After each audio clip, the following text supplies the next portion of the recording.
that stretch, and it's all had to do with pitching first. The starters 8-0 with a 1.67 against the Cubs during that stretch here at Miller Park, and the bats have done their part. They have come alive and hit at the right time as well. Milwaukee playing some excellent defense against Chicago, and they have won the first two season series already against the Cubs. Can they back up Giovanni Gallardo?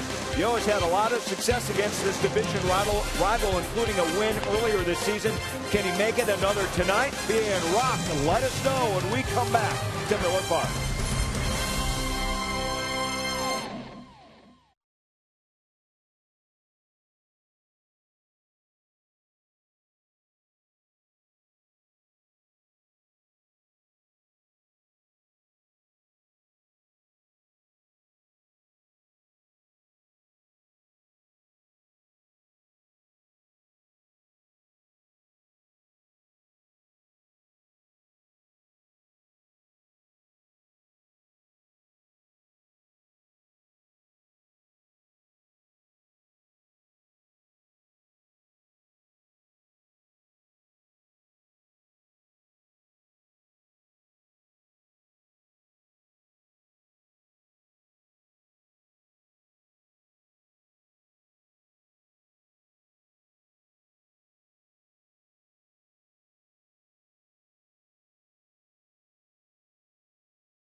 Wisconsin is presented by Menards. Save big money on all your home improvement needs at Menards.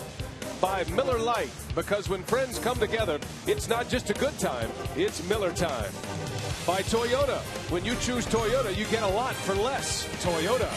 And by AT&T, the nation's largest 4G network. AT&T. Rethink possible. And a beautiful Tuesday here in Milwaukee, and Giovanni Gallardo, the Brewers' opening day starter.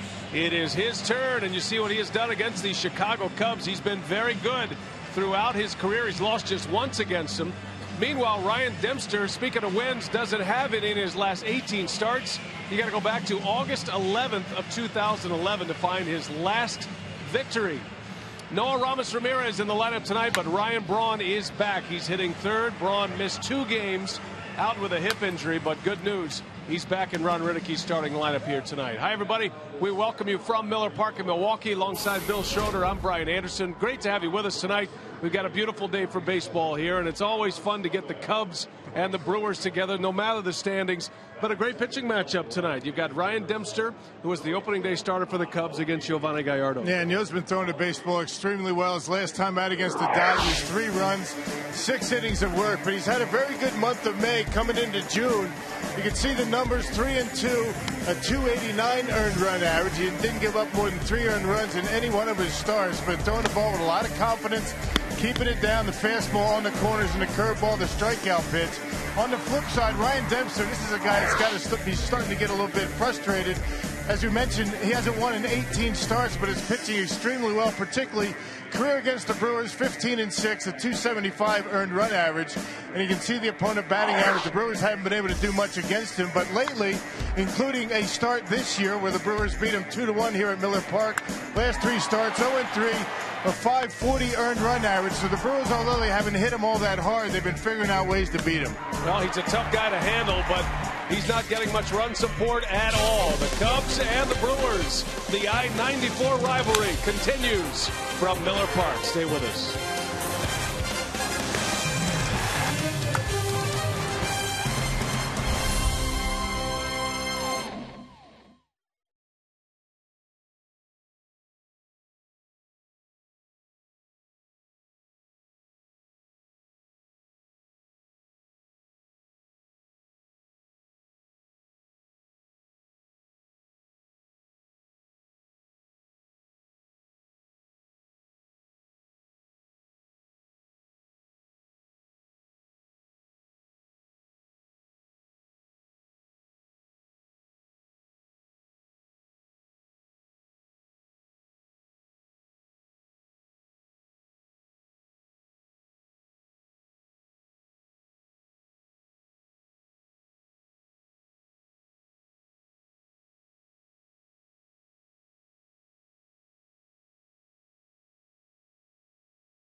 Life like you should. Just say you never had it so good.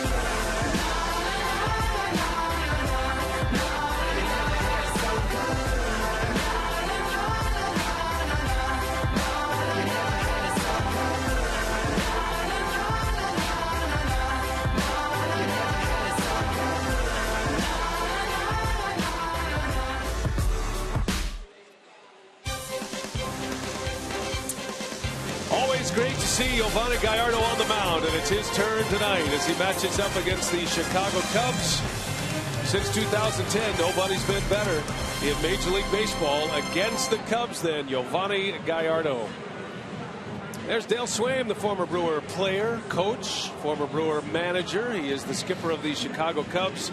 And the Cubs are reeling right now. They come in at 18-36. They were just swept by the Giants in San Francisco in the middle of a long road trip here. And Dale Swaim's Piggly Wiggly starting lineup today. Tony Campana leads off tonight with Starlin Castro batting second. David DeJesus in the 3-hole. Middle of the order is Alfonso Soriano, Brian LaHare, and Steve Clevenger. And the bottom 3, Darwin Barney, Ian Stewart dropped down to the 8th spot, and Ryan Dempster rounding it out. And Yovani Gallardo, he's won 2 in a row. He's only given up 4 earned runs in his last 13 1/3 innings in that 2-game winning streak. Overall against the Cubs, 5-1, a 277 earned run average. And this is his 12th career start against Chicago.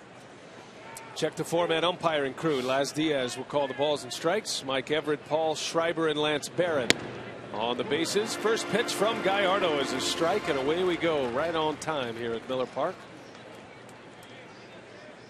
67 degrees here in Milwaukee. Roof is open. It's just a gorgeous night for baseball in the Midwest.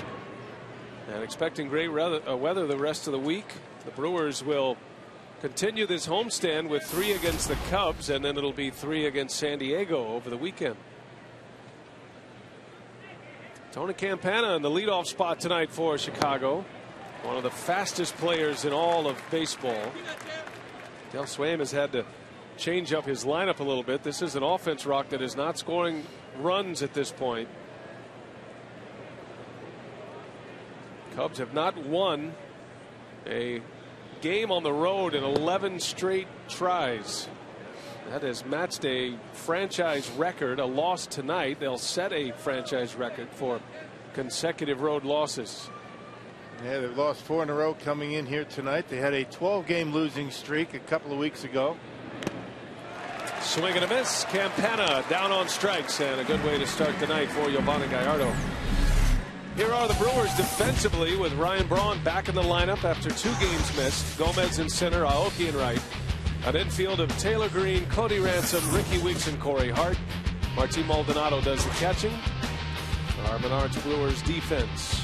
Maldonado has gotten a lot of innings, a lot of at-bats here lately. George Kataris still in a backup role and still nursing a hamstring injury. So in the meantime, Maldonado getting most of the work behind the plate. Yeah, very active and very energetic catcher behind home plate is Maldonado. And talking about general defense, Brewers have been playing some pretty good defense. 36 errors. They're right around the middle of the pack all of a sudden after starting the year very poorly defensively. Yeah, the Brewers on a pretty good run now. They have not committed an error in the last 7 games.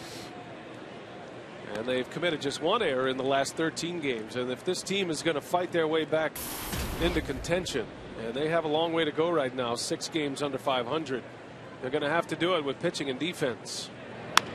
Starlin Castro, a base hit to center. Swaim moved him up in the order to second. And Castro delivers with a single with 1 away. Well, it'll be David DeJesus. And if you were watching the last series, you remember DeJesus almost single-handedly destroyed the Brewers. He hit .385. He drove in 5 runs in the series, scored 4 runs, and was about as tough of an out as there was in the Cubs lineup through that stretch in April. And played very good defense in the outfield as well. And things haven't gone exactly the way for DeJesus that they did again in that Brewers series. But still one of the better batting averages in this Cubs starting lineup. DeJesus hitting .281. He has just 2 homers and just 11 RBIs, and 5 of those came in the 1 series against Milwaukee. Hit a grand slam in that series. Now the Cubs took 2 out of 3 from the Brewers here in Milwaukee in mid-May. The first series between these two was in early April, and the Brewers took 3 out of 4 at Wrigley Field in Chicago. Already the 3rd series matchup of the season for the I-94 rivals.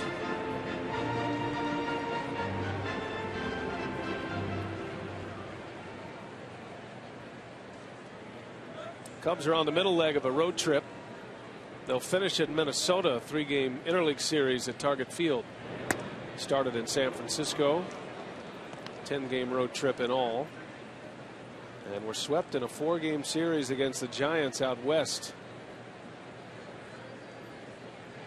Yeah, that pitching staff will put you in a bit of a team slump offensively. Those pretty good starting rotation. Bullpen's very good for the Giants. Tough park to hit in. 1 ball, 2 strikes to count. DeJesus looks at one low, and Maldonado able to recover before Castro can take off. Look at that, not a cloud in the sky. Great day to get some sun. Voting day here in Wisconsin. It's been headline news across the country. Certainly a big day and a nice reprieve here at Miller Park from the political discussion. 2-2 the count, and that one just missed. Count goes full 3-2. Yeah, that's the pitch for Gallardo that's been so good. The fastball on the corners, both in and out. And that one just missing the outside edge. Maldonado trying to make it look good for Laz Diaz. But command of the fastball has been very good for Gallardo in his last 6 starts. They take away those 2 starts against the St. Louis Cardinals, and Gallardo's been terrific. There goes Castro, and the pitch is low, ball 4. De Jesus draws the walk, 2 on against Gallardo in the first inning. Take it back to Gallardo's last start. It was against the Dodgers. It was a shaky first as well in that game. Had a 35 pitch first inning, but Brock, he settled down and ended up going 6. Picked up the victory against the Dodgers. Yep, left the game only allowing 1 run. He gave up 3 consecutive hits to start the 7th, but the first inning was kind of a surprise. 3 walks, a double, but only 1 run came across. In a very interesting first inning for Giovanni. So 2 men aboard. And here is Alfonso Soriano, who has found his home run stroke here lately. Soriano went the first 30 games of the season without a home run, but has hit 8 in his last 19 games. Comes in with 8 homers, 31 runs batted in, and a .262 batting average. And he's pushed his way into the cleanup spot in Dale Swaim's order. That one's hit hard to right. That's trouble. Back is Aoki at the wall, and it is gone. 3-run home run for Alfonso Soriano. And just getting ready to say that Soriano's been taking the ball to right field. Saw him hit a home run in San Francisco to the opposite field. He got under that one, but the ball carrying pretty well out there in the right field. And an early lead for the Cubs. There's that fastball. It's away. It wasn't really on the corner, but Soriano going right with it, allowing the ball to travel, hitting it right off that front foot, and he gives it a ride to right field. And once again for Giovanni Gallardo, not a good start to the first inning. So a 3-spot quickly against the Cubs, who are having a tough time scoring runs, giving Ryan Dempster an early lead here tonight. Here's Brian LaHair. Soriano is now homered in 8 consecutive series. The first Cub to do so since Derek Lee and Corey Patterson homered in 8 series way back in 2004. And Soriano now with 9 home runs in his last 20 games. And you know he's seen the baseball well when he's taking it to the opposite field on a pitch away from him. He usually likes to pull the baseball, but not that time.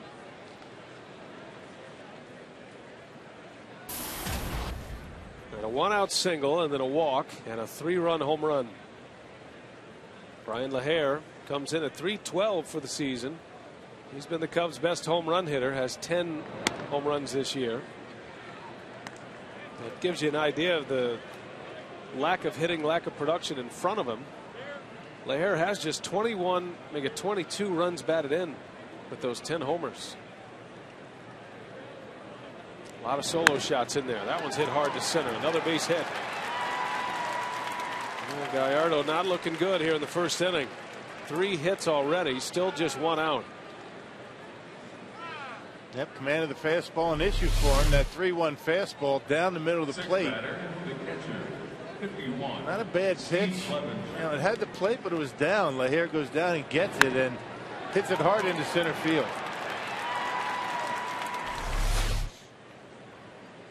So LaHair at first with 1 away, and here's Steve Clevenger. Clevenger very high on Dale Swaim's list. He's back, and Clevenger comes in at a .378 clip. He was 5 for 6 against the Brewers in April. Was on the disabled list last time around. Dale Swaim was saying about Clevenger that he's been elevated in the lineup because he's one of the more consistent hitters that he has, and Clevenger is in a run producing spot in the batting order, batting 6th. And with Giovanni Soto on the disabled list, he's going to get a fair amount of playing time against right-handed pitching. You have Coy Hill, a switch hitter, the other catcher right now, but Clevenger, from what we saw of him in Wrigley Field early in the year, he likes to go to left field. Has good opposite field power. And right on cue to the opposite field, but Braun playing deep is there for the out. Clevenger hit it hard, but right at Braun for the second out of the inning. And Ryan Braun was shaded a little bit on that line, so the scouting report clear on Clevenger. Seventh batter, second baseman, number 15, Darwin Barney. 2 men are out. Here's Darwin Barney. Boy, Ryan Dempster's got to be sitting in that dugout thinking he's got a smorgasbord here tonight because the Cubs are averaging just under 3 runs a game in his starts during this stretch of 18 consecutive losses. And they've already put 3 on the board in the very first inning. Yeah, a couple of starts ago, Dempster lost 1-0. As we mentioned, the Brewers beat him 2-1 in his second start in April. So yeah, 3 runs seems like a bunch.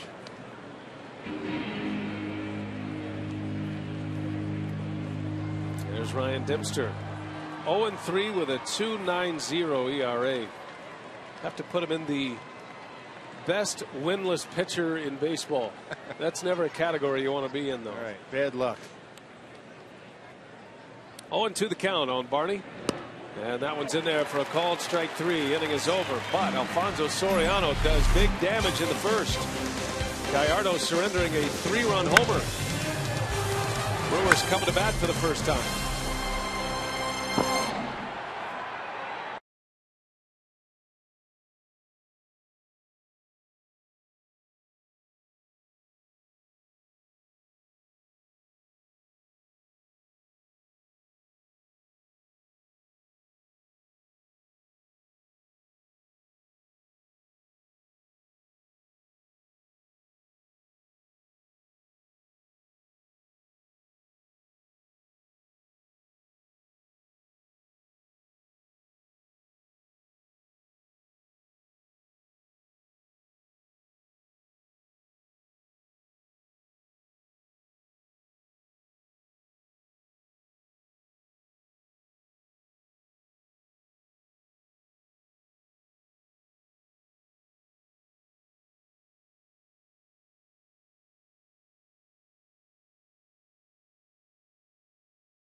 Homer in the first inning.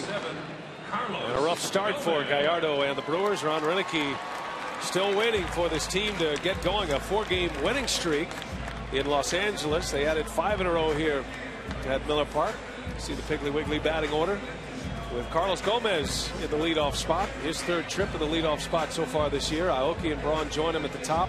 And then it's Hart, Green, and Weeks in the middle with Ransom, Maldonado, and Gallardo in the middle of the order. And that's the batting order that will face Ryan Dempster. Yeah, Dempster making his 28th career start against the Brewers. He's 15-6 and a 2.75 earned run average. Mentioned that 2.90 ERA, and that includes a game his last time out he gave up 6 runs in 4 1/3. So not a very good outing his last time out.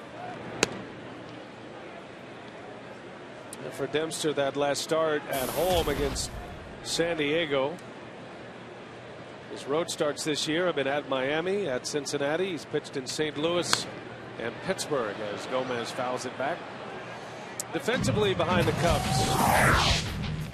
Brought to you by Menards. You've got Soriano, Campana, and DeJesus in the outfield. Ian Stewart, Starlin Castro, Darwin Barney, and Brian Lahair go around the horn with Steve Clevenger behind the plate. Slow roller. Dempster gloves it. Good fielding pitcher, and he makes a play for the first out. And a good thing if that gets by him. Gomez probably legs that one out. The Farmers Insurance report card, Brock, on Ryan Dempster, and we're talking about this 18 start streak that he's on without a victory. You can only imagine how frustrated he must be because he's been pitching pretty well. His last win coming last year against the Nationals, that going all the way back to August 11. That's hard to believe. This year winless, but the Cubs 2-7 in his 9 starts so far. Mori Aoki pulls one foul. Aoki in the 2-hole today for the Brewers. He is 1 for his last 16. He's hit a bit of a slide here. At one point had his batting average pushing 320. We'll see if he can get it going again.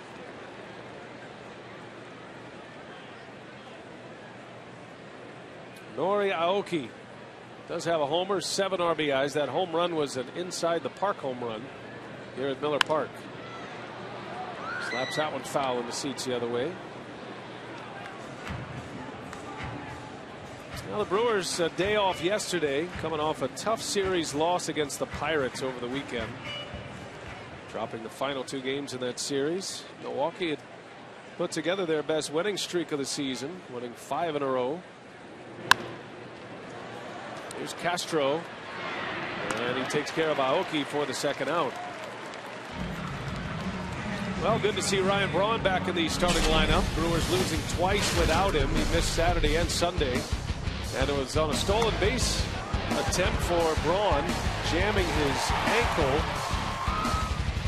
And we thought it was more of an ankle Achilles injury, but actually was a hip injury for Ryan Braun. He did make a pinch hit appearance Sunday and almost had one to remember, but it came up just short at Anfield. That was in the 8th inning. Brewers down 5-3. A couple of walks. Brawny, if he hit that out, would have given the Brewers a lead. He always has a flair for the dramatic. Just missed it. Good to have him back in the lineup. Now let me correct myself here. The Brewers won 4 in a row and then lost the opener Friday. Beg your pardon. Braun out of the lineup Saturday. The Brewers were able to win behind Markham and then losing yesterday's finale against Pittsburgh. Markham picked up the lone victory in the Pirates series. He continues to pitch well. Man, he's been something. He's really he's the guy that sparked that 4-game sweep against the Dodgers. Pitched very well in the opener, and the Brewers continued to pitch well and won all 4 in L.A.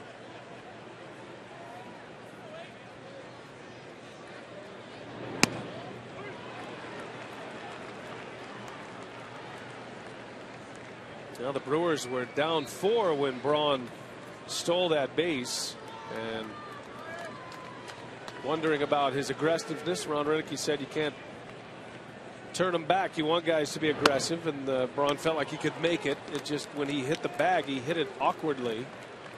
He might have been trying to protect the Achilles. You don't know, but the way he hit the bag, it ended up jarring his hip, and he had to miss the next 2 games other than that pinch hit appearance on Sunday. And one of the few base stealers that does not believe in sliding head first. Jamming that ankle, and a slide very similar to the slide that Alex Gonzalez had in San Francisco, jamming that ankle. Gonzalez tearing his knee up. He's out for the year.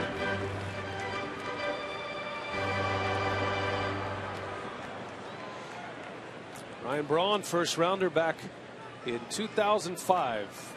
And the draft, a big subject over the last 2 days.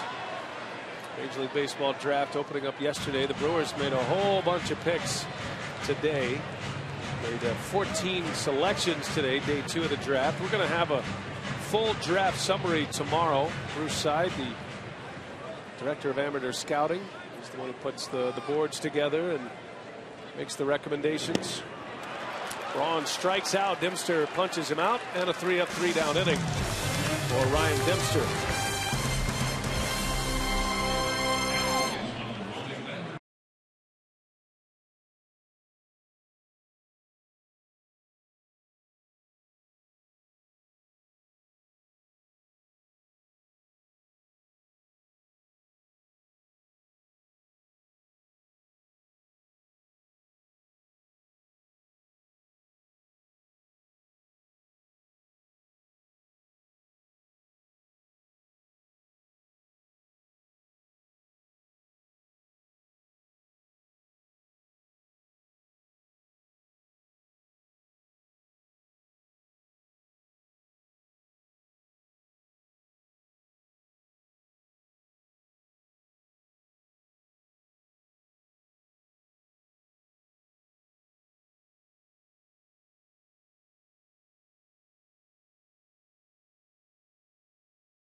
Alfonso Soriano in the first inning, and the Brewers play from behind early tonight at Miller Park. We'll see if Gallardo can settle it down here the rest of the way. Facing Ian Stewart, Cubs third baseman dropped down into the 8th spot in the order, and he swings and misses at the first pitch. Stewart hitting just .199 for the year, has 5 home runs and 17 driven in. Cubs were taking a chance on him after he had a couple of rough seasons with the Colorado Rockies. Last season ended up in the minor leagues with the Rockies. And he and Starlin Castro have had good success against Giovanni Gallardo, coming in Stewart with a couple of home runs, 7 for 13 against Giovanni Gallardo.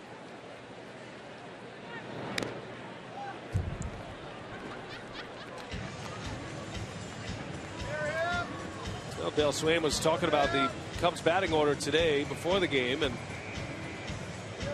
looking for a spot for Ian Stewart, and based on the personnel he has, he needs speed at the top and a run producer in the middle, and Stewart's fallen to the 8th spot, and he does that a lot. A swing and a miss, a strikeout, the third for Gallardo, as we check in with Mark Concannon. And Mark, what's new on the injury front for the Milwaukee Brewers? Well, BA Ron Renicky was updating us from the disabled list today. Encouraging news about Marco Estrada. He's dealing with that hip flexor he threw out of the bullpen today. Travis Ishikawa with his oblique strain. He ran on the treadmill for the first time today. Cesar Astores trained hamstring. He's doing some strength work. And Jonathan Lucroy, of course, with his broken right hand, going a little stir crazy, wants to do something. Renicky says that Luke really wants to get cleared for bullpen work. So that's the latest from the MASH unit here, guys. Yeah, that's something. And, you know, normally we're able to put the disabled list players on what we call the triple head.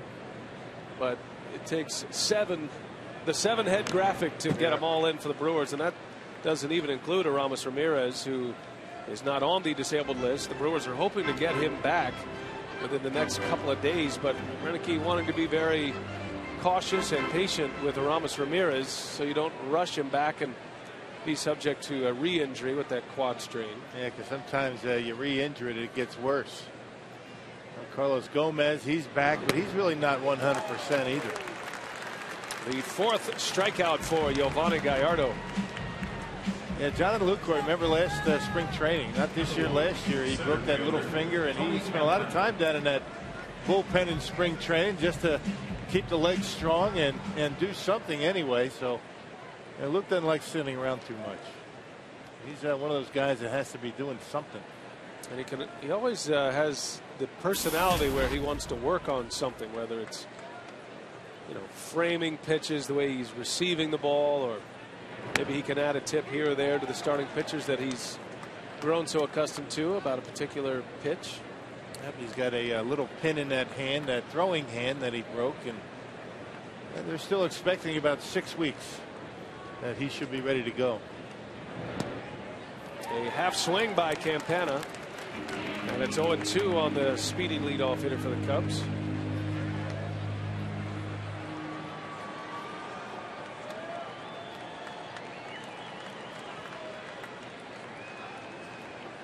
Well, Gallardo trying to strike out the side here in the second.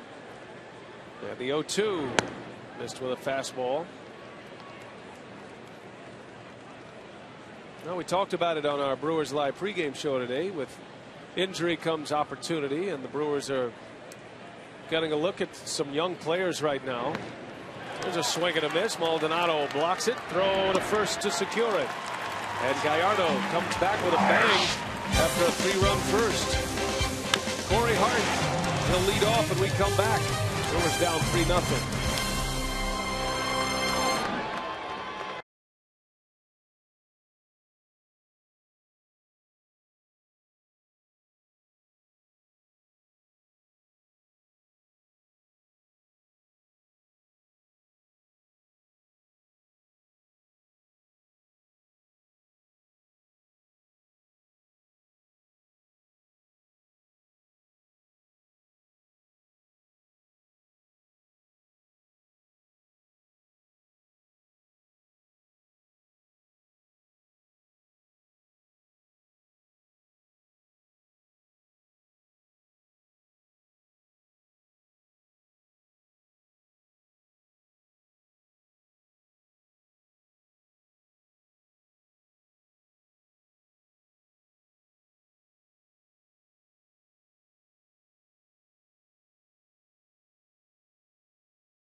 a Soriano homer. And a reminder to set your compass due north on Fox Sports Wisconsin. This week on Due North Outdoors, it's a remarkable story of a U.S. Marine. That's at 6 o'clock on Thursday, Rock, 6 p.m. Only on Fox Sports Wisconsin. You'll be able to watch that right after the game. Day game on Thursday. Yep. Corey Hart leads off, batting in the cleanup spot.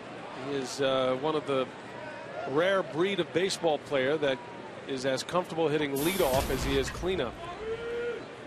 And he's done both this year for the Brewers.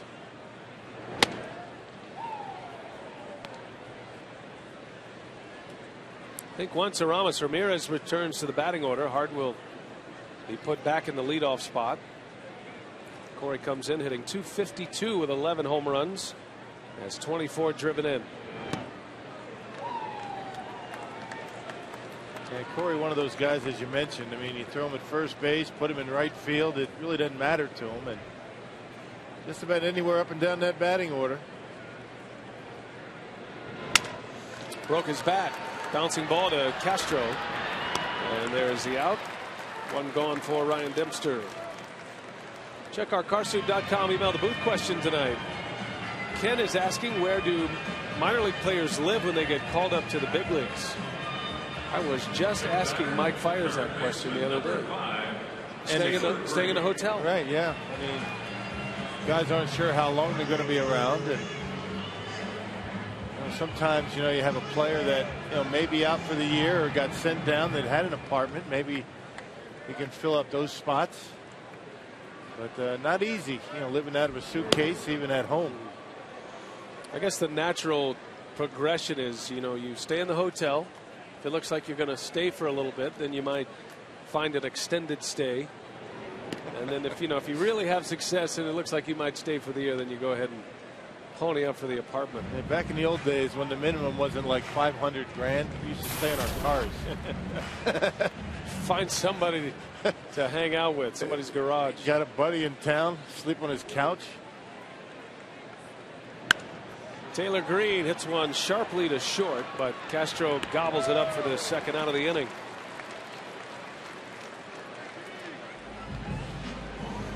So 2 gone, and it'll be Ricky Weeks now.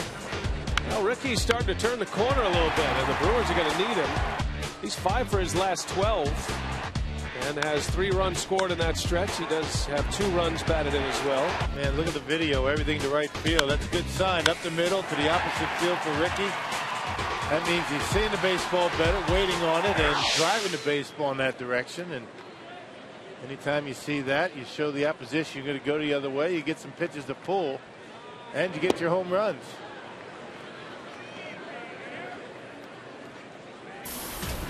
'29-year-old Brewers second baseman Ricky Weeks, an all-star last year, and having a tough season to follow up, but he's got a lot of baseball to be played, and he's hoping by the end of the season he'll be able to say, well, the numbers are what they are, but since whatever date, since June 1st or whenever his hot streak comes, you can say, well, he had a pretty decent year. The Brewers really need his bat. They need his power bat. Yeah, with the number of at-bats that he has right now, it's going to be awfully difficult to get Ricky and that batting average up to where it normally should be. And that's what you're talking about. Start from square one. You start from June 1st. You go forward and see what kind of numbers you can put up. You get to about 125 at-bats, and you're batting in the 100s. It's awfully difficult to get that batting average up quickly. Yeah, and Ricky Weeks now with 182 at-bats on the season. Slow roller out to short. Castro charging hard, and a beautiful play to end the inning. 3 ground ball outs to the shortstop, Starlin Castro.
7 selection of the 2000 first-year player draft, the Milwaukee Brewers select Clint Coulter, a catcher from Union High School, Camas, Washington.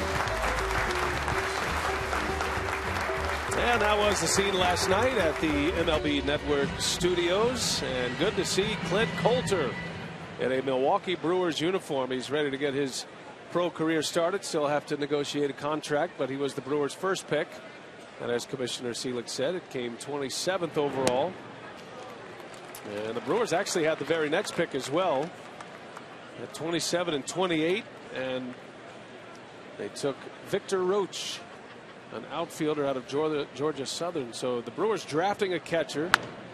Don't know if he'll end up in the big leagues as a catcher. You don't know. What I hear about him is that he is a big power bat, big strong Bill Schroeder sized catcher out of but the difference is he had 16 stolen bases this year in high school. Hit about 480. But the first time in a long time that the Brewers in the first 4 draft selections took position players. That's the first time they've done that since 07. And that was back in the Brett Laurie, Jonathan Lucroy draft.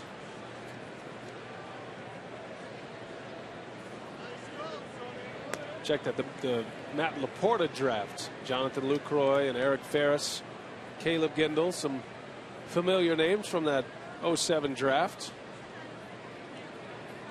Matter of fact, you know, Laurie, when he was drafted, was drafted as a catcher as well. Quickly moved. I think the Brewers stockpiling with power hitters right now in the 2012 draft. The first 3 picks, like I said, they had back-to-back picks, 27 and 28, Coulter and Roach, and then the 38th pick was Mitch Haniger out of Cal Poly, another big slugging outfielder. Gallardo crowds Starlin Castro for the strikeout. Giovanni has struck out 5 consecutive Cubs. So the first 8 rounds in the draft, the S by the number 1 is the supplemental portion of the first round. And, interested to see the Zach Quintana out of Arborview in Nevada. Not a big guy, a hard thrower though, a right-handed pitcher. Yep, out of Las Vegas, Nevada. And the Brewers have 3 high school kids in that list. They were saying the so-called experts in the draft were saying that, you know, the talent pool in college a bit, you know, not what it has been in the past. So you would expect to see some more high school kids drafted, which seems to be the case for the Brewers, at least early on. Which means there's going to be a lot more development for a player coming out of high school. Organizations like the development part of that, but it does take a while to surface in the big leagues out of high school. But they do like to get them in the system, and as they mature, as they're 17, 18 years old, you learn the pro game from the get-go, because the college game and the pro game is completely different. I mean, it's a different schedule, different bats. Right. I mean, going from aluminum to wood is a big adjustment for a lot of guys. So the faster you can go through some of those growing pains, the better sometimes. You see oftentimes college pitchers being drafted. That's what the Brewers' MO was last year in the draft with Taylor Youngman and Jed Bradley. Sometimes those college pitchers can come a little quicker to the big leagues.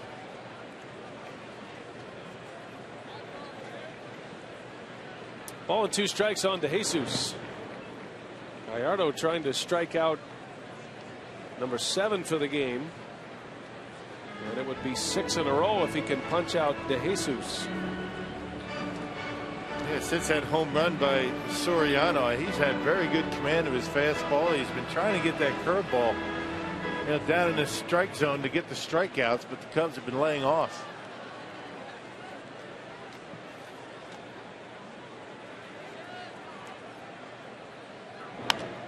Got in on his hands. This is the combination, the battery of Maldonado and Gallardo, that is interesting for Ron Renicky and Rick Kranitz. Gallardo is typically a guy who doesn't shake off much. He likes a catcher to call the pitches, and he likes to get going. He likes to pitch quickly, not think about the pitch sequence. He trusts his catcher probably more than most starters do, certainly more than most veteran starters do. But Gallardo's probably, I would say, had to take a step back a little and think about his game a little more, calling a game a little more with Maldonado back there. And Maldonado has learned very quickly. I mean, now second time through the starting rotation for him. It all started for him in L.A. Guys like throwing to him. He's a solid defensive catcher and a pretty smart young man behind home plate. He learns quickly.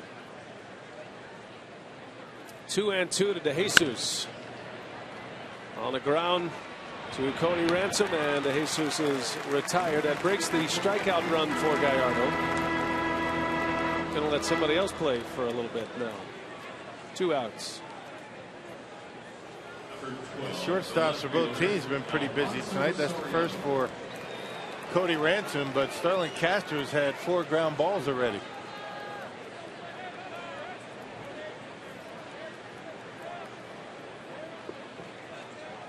Two outs, and here is Soriano.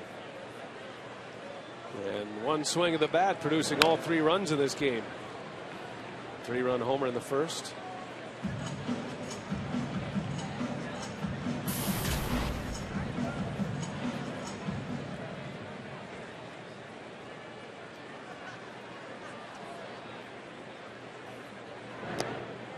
And he went. Las Diaz says he was unable to check his swing. It's quickly 0-2 on Soriano.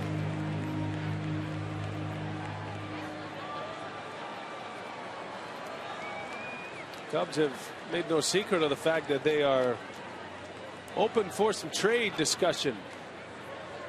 And Soriano was vocal about that the other day, talking about, you know, at this point of his career and ending up with a contender. If the Cubs aren't going to be a contender, he'd like to possibly go to a team that is in a pennant race. The problem with Soriano is he's due about $20 million a season the next 2 seasons. He better you know, get the production up if he wants to get traded and, you know, warrant that salary. Although he's not having a bad year this year. He's got 34 RBIs already. Here we are in the beginning part of June. 9 homers. I guess that's what it takes. Get hot for about 3 weeks, and then you might be able to trade him. And a swing and a miss. Actually got a piece of it, says Las Diaz. So Soriano just stays alive, and all of the position players go back to their spots. Everybody was running in the dugout for that one. Brewers have a shift on with 3 infielders on the left side.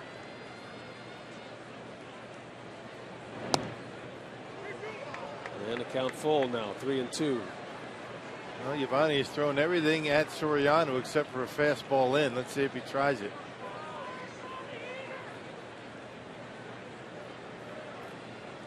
You can see Gallardo just thinking a little bit about it, and he strikes him out on the curveball. So Gallardo now with 7 Ks. He's made 1 bad pitch tonight. He's down 3-0, but at one point ripped off 5 consecutive strikeouts.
presented by Piggly Wiggly, the official supermarket of Fox Sports Wisconsin.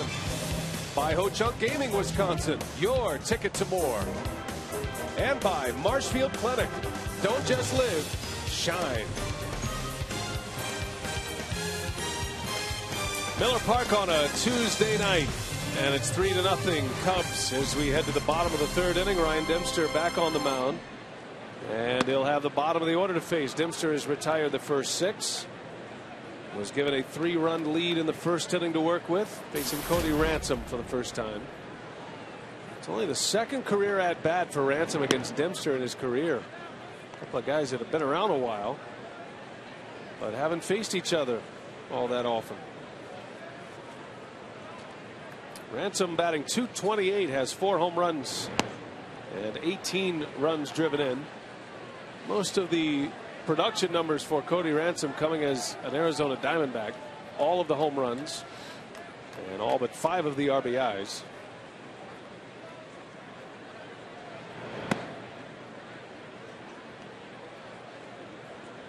Well, Ryan Dempster has been mixing his pitches pretty well so far tonight, and fastball about 91 he'll top out at 92 maybe. Good slider, and he'll throw a splitter. There's that split right there. And it's in there for a called strike 3. Second strikeout for Dempster. And that'll bring on Martin Maldonado. He's coming off his first home run as a big leaguer over the weekend.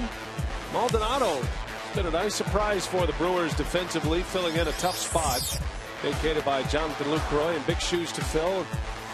Seeing some emotion out of him. And Rock, you always point out the catcher's emotion, his energy behind the plate that can really carry over to a ball club, because all eyes are on him basically with every pitch. Especially that pitcher, and that's the guy that controls the pace of the game. If your catcher has a lot of passion behind what he's doing, that good body language, and they'll get a pitcher going from time to time.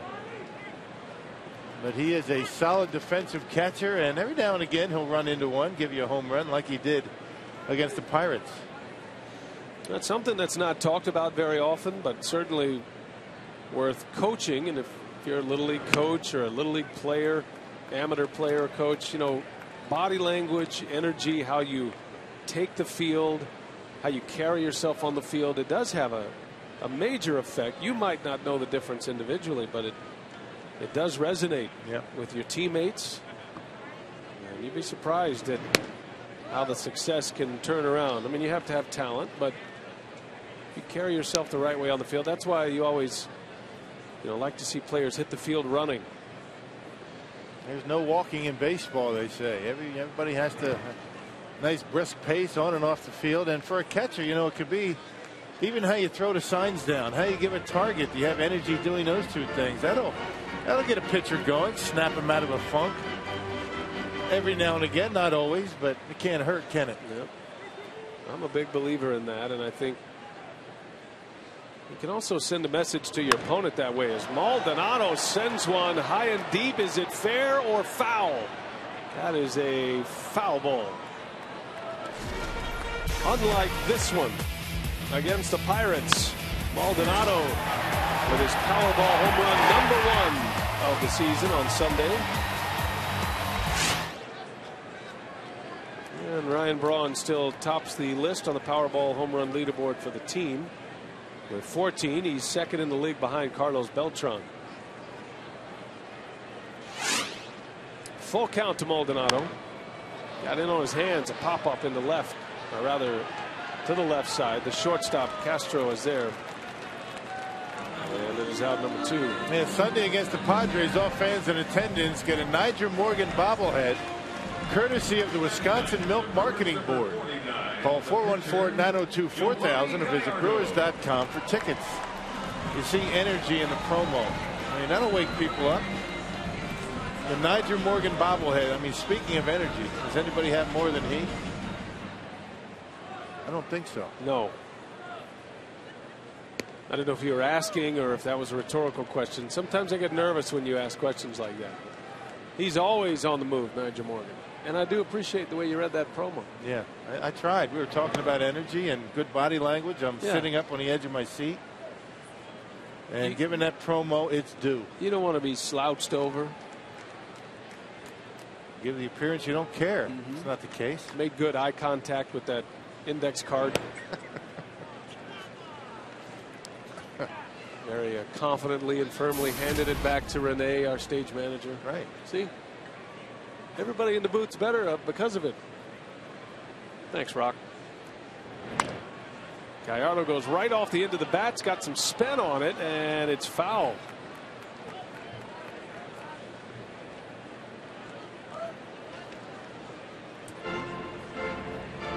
Two and two the count on Gallardo. Dempster, one of those guys that he just, a lot of times you just can't square him up. You're down on the end, you're on the handle, you're underneath, you top it.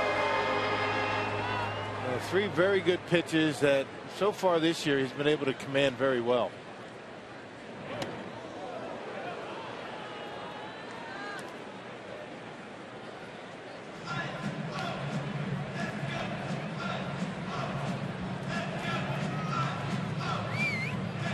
Now two starting pitchers that have had a lot of success against their opponent in this game. Gallardo good numbers against the Cubs, and Dempster the same against the Brewers. Gallardo pops this one up to center field. Campana makes the catch. 3 up, 3 down, 9 in a row.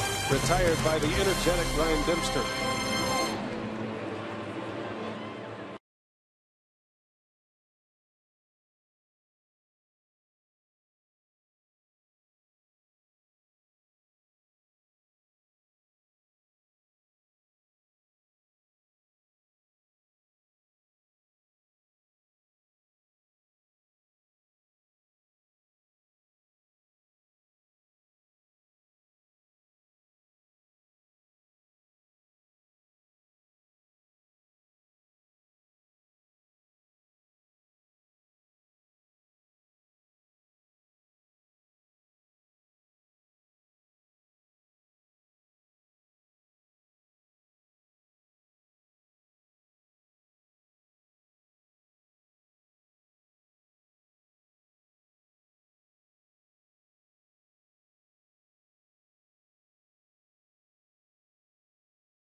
A rough start to the night for Yovani Gallardo, a 3-run home run off the bat of Soriano, his 9th of the year. Dempster 9 up, 9 down so far for the Cubs. He's got a couple of Ks, and since that first inning, Yovani Gallardo doing a nice job. He's retired 8 straight, including 5 strikeouts in a row. And a reminder, Thursday, July 5th, this Thursday, by the way, this Time Warner Cable Customer Appreciation Game. Bring last month's Time Warner Cable statement to the Miller Park box office for a buy one, get one free Terrace ticket voucher. Okay, July 5th. I'm sorry. I thought it was June 5th. You know what? It doesn't matter when you have enthusiasm and you're energetic about what you're doing. Thursday, July 5th. Yeah, you said that. Did I? But then I said that's this Thursday. Whatever. Move on. My enthusiasm has gotten the best of me. I'm starting to add things to the promos. Brian Lahair. See, enthusiasm doesn't always. Sometimes you got to back it up with the facts. Right. Yeah. Got to watch it. You got to have the talent. You read a fine promo, Rock. Don't let anybody tell you differently. Actually, today is June 5th. So correct.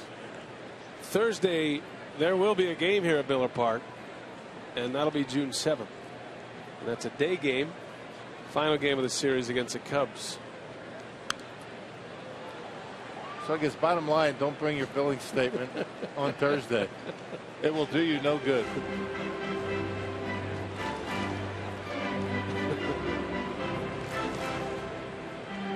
Gallardo has retired 8 straight. Gave up a 3-run homer to Alfonso Soriano in the first inning. LaHair had the last hit. He was the last base runner, and he launches that one to right. That ball's well hit, and that one's gone.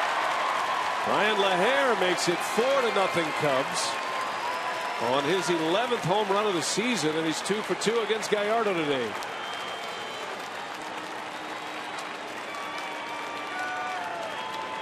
Well, you can see he likes the ball down. His base hit in the first inning was a 3-1 fastball down in the strike zone. This pitch is down as well. Curveball down and in, and LaHair able to drop the bat head on it and knock it out of here. A line drive to right.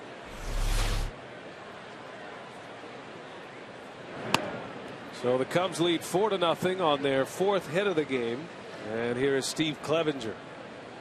My guess is the Brewers aren't going to be pitching him down in the zone anymore. Well, that is some serious bat speed down there for LaHair. He can hit him a long ways, and to hit a slow curveball down in the zone to elevate it to get it out of here is impressive. Looked like he was fooled on the pitch as well. I mean, he had already committed a little bit with his lower half, but able to buggy whip that bat through the strike zone. Kept the hands back. You can be out in front on your front foot, but if you keep the hands back, you still have enough bat speed to knock one out of here. If the hands drift with the body, you've got no chance. Watch the bottom half, then watch the hands. The hands stay back. You can see a little bit of a bend of the front knee, which means he is a little bit out in front, but the hands are back and still able to generate good bat speed.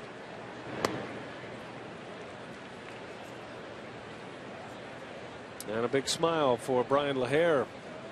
Well, you talk about a guy who has made the most of his opportunity. LaHair has done that so far this season. Cubs have a dynamic prospect just about ready for the big leagues. Probably is ready. As a matter of fact, his name is Anthony Rizzo. Cubs got it from the San Diego Padres. Started his career with the Boston Red Sox. But Rizzo is kind of the heir apparent, but LaHair has done so well that he's been the everyday first baseman, and no sign of Rizzo in the big leagues yet. Clevenger strikes out, number 8 for Gallardo, but mixed around 4 earned runs at this point. Check our AT&T trivia question. Who was the last Brewers catcher selected in the first round of the Major League Baseball draft to actually play for the team? So we're looking for the last catcher who actually played for the Brewers. Good question. I think I know that one. Do you? I think so. What round did you go in, Rob? 8.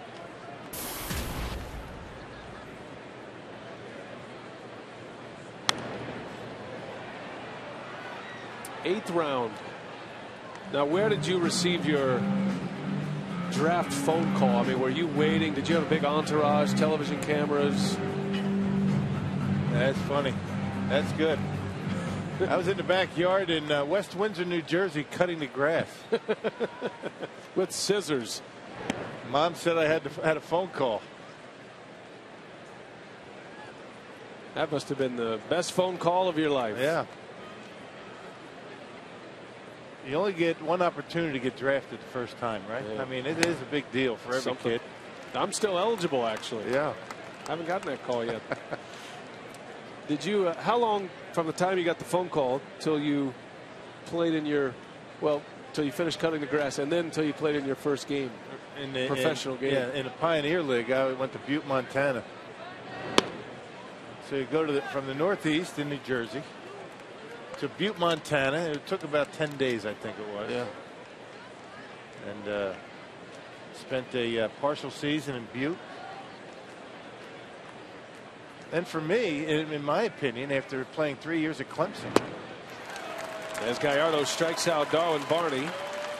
I really didn't think the competition in the Pioneer League was as good as the competition that we played in the ACC.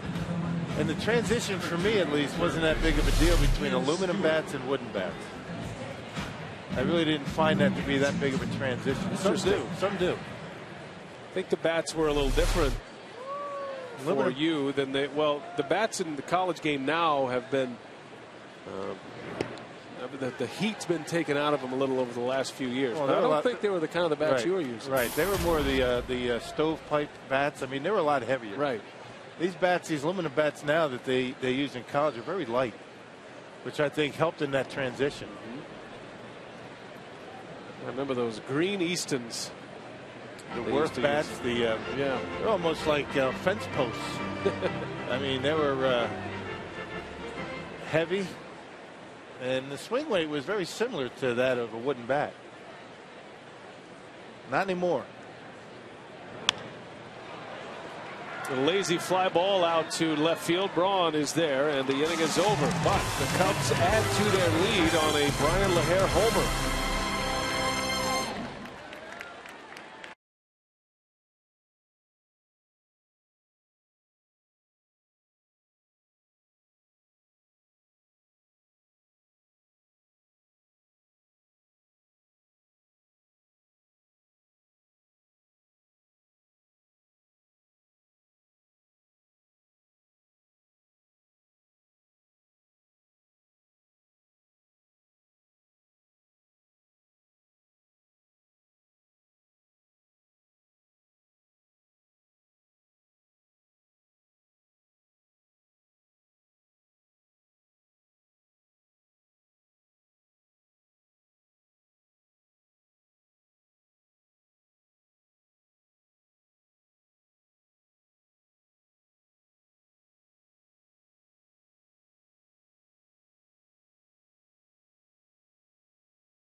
They're down 4 here, bottom 4. Crew in the community. Brewer fans can see great baseball and can win the 50-50 raffle every night at Miller Park. Half the proceeds going to the Brewer Community Foundation, the other half going to one lucky fan. So far this season, over $623,000 has been raised. Make sure to get your ticket the next time you're here at Miller Park. You could win big and help a great cause, guys. All right, thanks, Mark. Good to see Mark still at it today. You know, he like the Brewers have their DL problems. We almost lost a sideline reporter earlier today. I got beamed in the ear with a wild throw. The trainer looked at me. I'm day to day. Day to day, but I was day to day before I got here too. So yeah, way to hang in there tough. Remember, always watch the moving baseball. It's tough down there. I tell you, in batting practice, there's so many that it's tough to keep up. That's why we call him the intrepid reporter. That's why I stay behind the cage. Carlos Gomez dips and drives and lifts one to center field. A pop up to Campana for the first out. Ryan Dempster has retired 10 straight. Hey, make sure you get out to Miller Park the next 2 nights to see the border battle between the Cubs and Brewers. Good seats are available for this matchup. Call 414-902-4000 or visit Brewers.com to get your tickets now. Tomorrow and Thursday, June 7th. Yep. You're all over that one. Here's Aoki, who takes a strike. Zach Greinke up tomorrow. Greinke against Paul Mahalem, and then Randy Wolf will pitch Thursday. Little tapper to Dempster. Boy, he is mowing down the Brewers right now. retiring the side in order through the first 11 batters, and now Ryan Braun will hit with 2 away, and you can tell Braun taking a little extra time just to give Gallardo as much of a breather as he can. Yeah, really nothing hit all that hard off the bats of the Brewers so far tonight. Hardest hit ball was that Martin Maldonado foul ball down the left field line.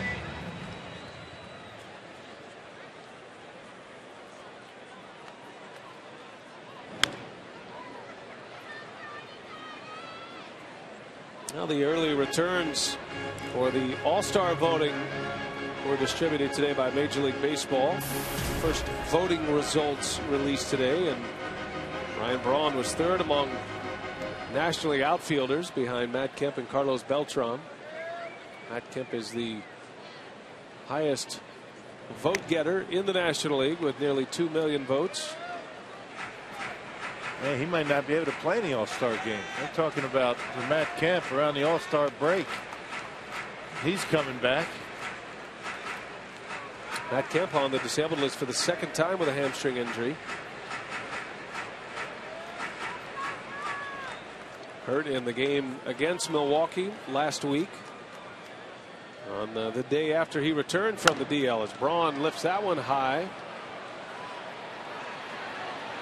And Jesus will make the call and the catch. Dempster perfect through 4. 4-0. Cubs have the lead.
Don't forget, this July, the biggest event of the summer, baseball's greatest stars battle for home field advantage in the Fall Classic. The road to the World Series begins with the 2012 MLB All-Star Game Tuesday, July 10th, 6:30 p.m. Central, only on Fox. Now, Ryan Braun, third among outfielders in the National League. He's trying to return to the All-Star Game. It'd be the 5th consecutive season for Braun in his 6th season as a big leaguer.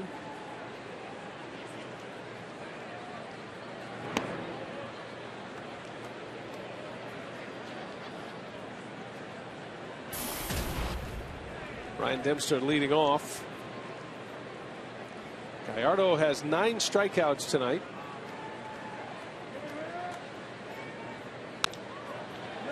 Right off the end of the bat, Gomez eases his way in, puts it away for the first out. The National League All-Star ballot leaders at the first release of the voting. You had Matt Kemp and Carlos Beltran joining Braun in the outfield. Around the infield with Wright, Tulowitzki, Ugla, Joey Votto, Yadier Molina behind the plate. Ryan Braun led National League outfielders in voting last season, the 4th straight year he led in that category. Nearly 6 million votes last season. All-Star game in Kansas City. And don't forget, you can vote online at Brewers.com. Campana to Gallardo, and Campana beats it out. Corey Hart a little bit caught in between. Campana very fast, and the Brewers certainly know that. And miscommunication leads to an infield hit. That's the inexperience of Corey Hart. All you had to do is flip that ball to Yo. Gallardo getting off the mound very quickly. He knew he had to. If he flipped it to him right away, he might have got him at first, but there's where that inexperience at first base comes into play. Took a little bit too long. Thought maybe he could beat Campana to the bag, and it's a work in progress for Hart at first. Campana always a threat to run. He has 18 steals this year, which is second in the National League coming into play today, and had him leaning. A better throw might have had a chance. Campana is second in the league in steals to Emilio Bonifacio of the Marlins, who has 20.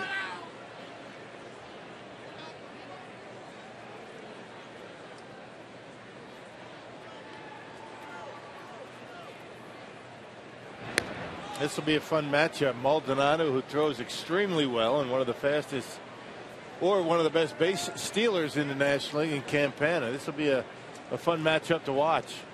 It's going to be important for Gallardo to give him a chance and give him a pretty quick release to home.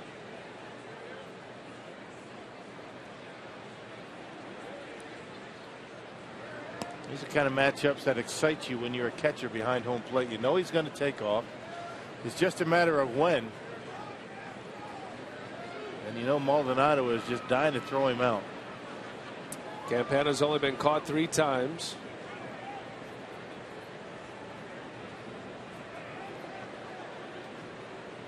And Gallardo doing all he can to keep him close. This is where the tendency is, if you're a catcher, to be calling a lot of fastballs. This is why you have to really be careful in doing that. You want to call the game and not worry so much about the base runner. You call fastballs to get the baseball quickly. There's a strike. Maldonado coming out of the chute. And that is why a guy like Castro will really benefit when Campana gets on, because of all the fastballs you may get.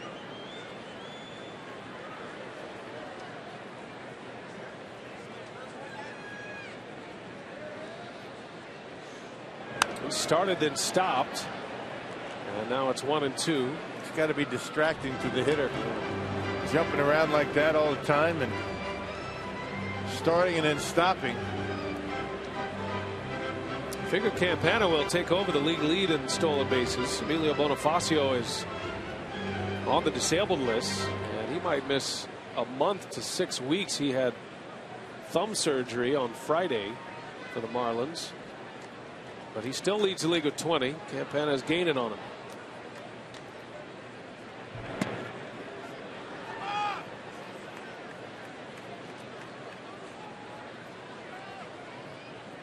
Castro is such a good hitter. He's 1 for 2 tonight. Singled and scored in the first inning, hitting .305 coming in. He's bumped it up a notch to .306 with his base hit in the first. 2-2 to Castro. Campana goes. Line drive right center. Aoki comes up with it on a hop, and Campana easily to third base. So the Cubs get a base hit with a man in motion. More like a run and hit than a hit and run, and Castro has put him at the corners. Yep, a slider. It was up, but it was on the corner, and look at Castro just serving it into right field. Campana running on the pitch. It was a 2-2 count. Campana is seeing the baseball in the air, knows he can get to third base easily. So Gallardo in trouble here in the 5th inning, 1st and 3rd with 1 out. Quick trip to the mound for Martin Maldonado. And for Starlin Castro, that is his 23rd multi-hit game of the year. That is 2nd in the National League behind Melky Cabrera and Jose Altuve. He's tied Altuve. Cabrera has 26. Despite his lapses in concentration, Castro remains one of the top young hitters in the game. Yeah, he's got an incredible ability, but as you mentioned, he's gotten in trouble from his manager a couple of times recently for lack of concentration. There's a bunt, a squeeze bunt, a safety squeeze, works to perfection. Dale Swain gives Ron Renicky a bit of his own medicine. And it's 5-0 Cubs as the safety squeeze works to perfection for David DeJesus. And not often you're going to do that with the number 3 hitter at the plate, but Dale Swain wanting to get as many runs as he can. Cubs have scuffled mightily to score runs lately. And Campana and his speed end up creating a run for the Cubs. That is one of Renicky's favorite plays, the squeeze bunt with 1 out and runners at the corners. And time now for our AT&T Uverse Reverse Replay. Take you back to the first. And a 3-run home run by Alfonso Soriano before many had made it to their seats here at Miller Park. Cubs have added 2 to it. Home run by LaHare in the 4th and a squeeze bunt here in the 5th. 5-0.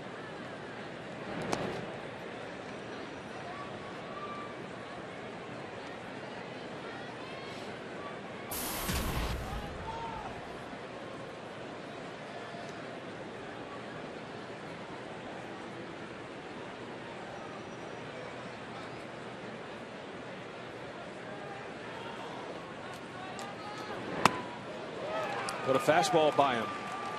1 ball, 2 strikes. That's a fastball up and in that we were looking for last time up. Fastballs down, very dangerous to Soriano, whether they're in or out.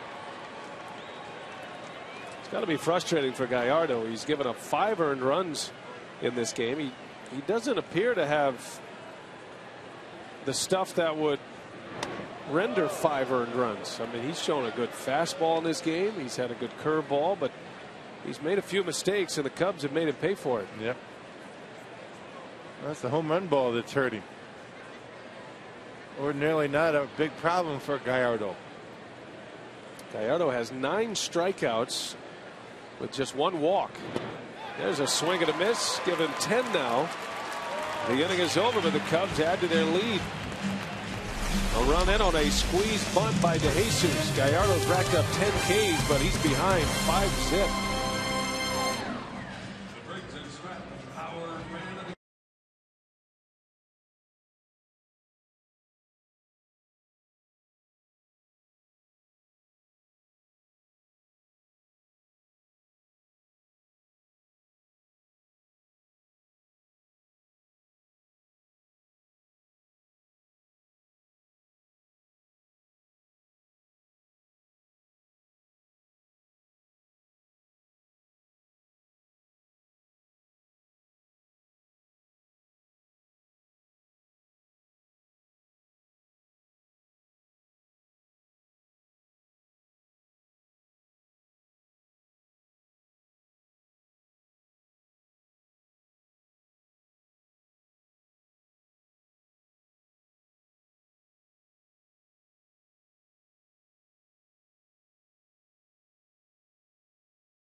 Ryan Dempster back at work, and he is picking him up and putting him down about as fast as you can do it. His heart flies out on the first pitch. Ryan Dempster has not given up a hit. He has retired 13 straight. This copyrighted telecast is presented by authority of the Brewers and may not be reproduced or retransmitted in any form. And the accounts and descriptions of this game may not be disseminated without express written consent of the Brewers Baseball Club. Brian Anderson with Bill Schroeder, Mark Concannon, our producer tonight, Chris Withers, and Kevin Shank directing. The Brewers on Fox Sports Wisconsin. Game 1 of this 3-game series against the Cubs. Brewers are 1-2 on the homestand, dropping a series to the Pirates over the weekend with 6 to play. And it's starting to look like a tall task here tonight against Dempster, who has 4 1/3 perfect innings going against Milwaukee thus far. That one caught a piece of Las Diaz. That got him good too. Taylor Green batting for the second time.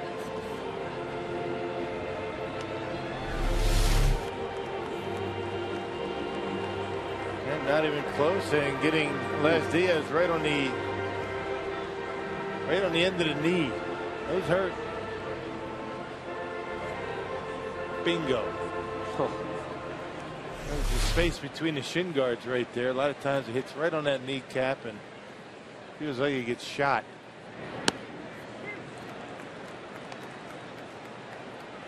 But still able to call strikes, and it's 2-1. But it goes away as quickly as it comes. Green pulls it foul, 2-2.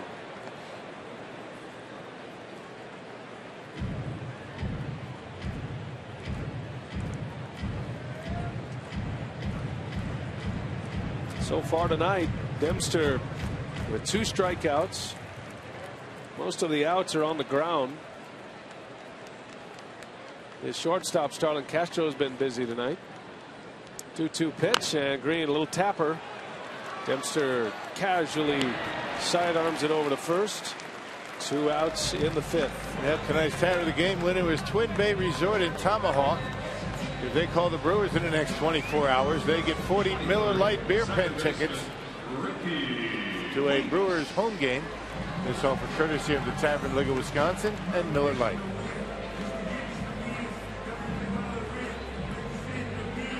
Two men are out, and it'll be Ricky Weeks. Brewers down 5-0. Cubs got a 3-run homer in the first by Soriano. Ryan LaHare homered in the 4th, and a squeeze bunt by David DeJesus in the top of this inning. Cubs have only stranded 2 base runners. Brewers need a base runner. Dempster has been pitching from the windup, from the jump here tonight. And he is ahead of Ricky Weeks, 0-2.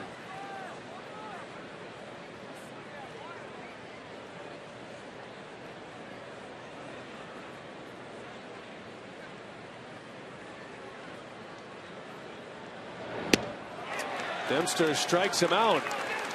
5 perfect innings for Ryan Dempster. 5-0 Cubs, and Dempster on his A game here tonight against Milwaukee.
Dempster is not allowed a hit through the first 5 innings as we move to the 6th now, and Gallardo back on the mound.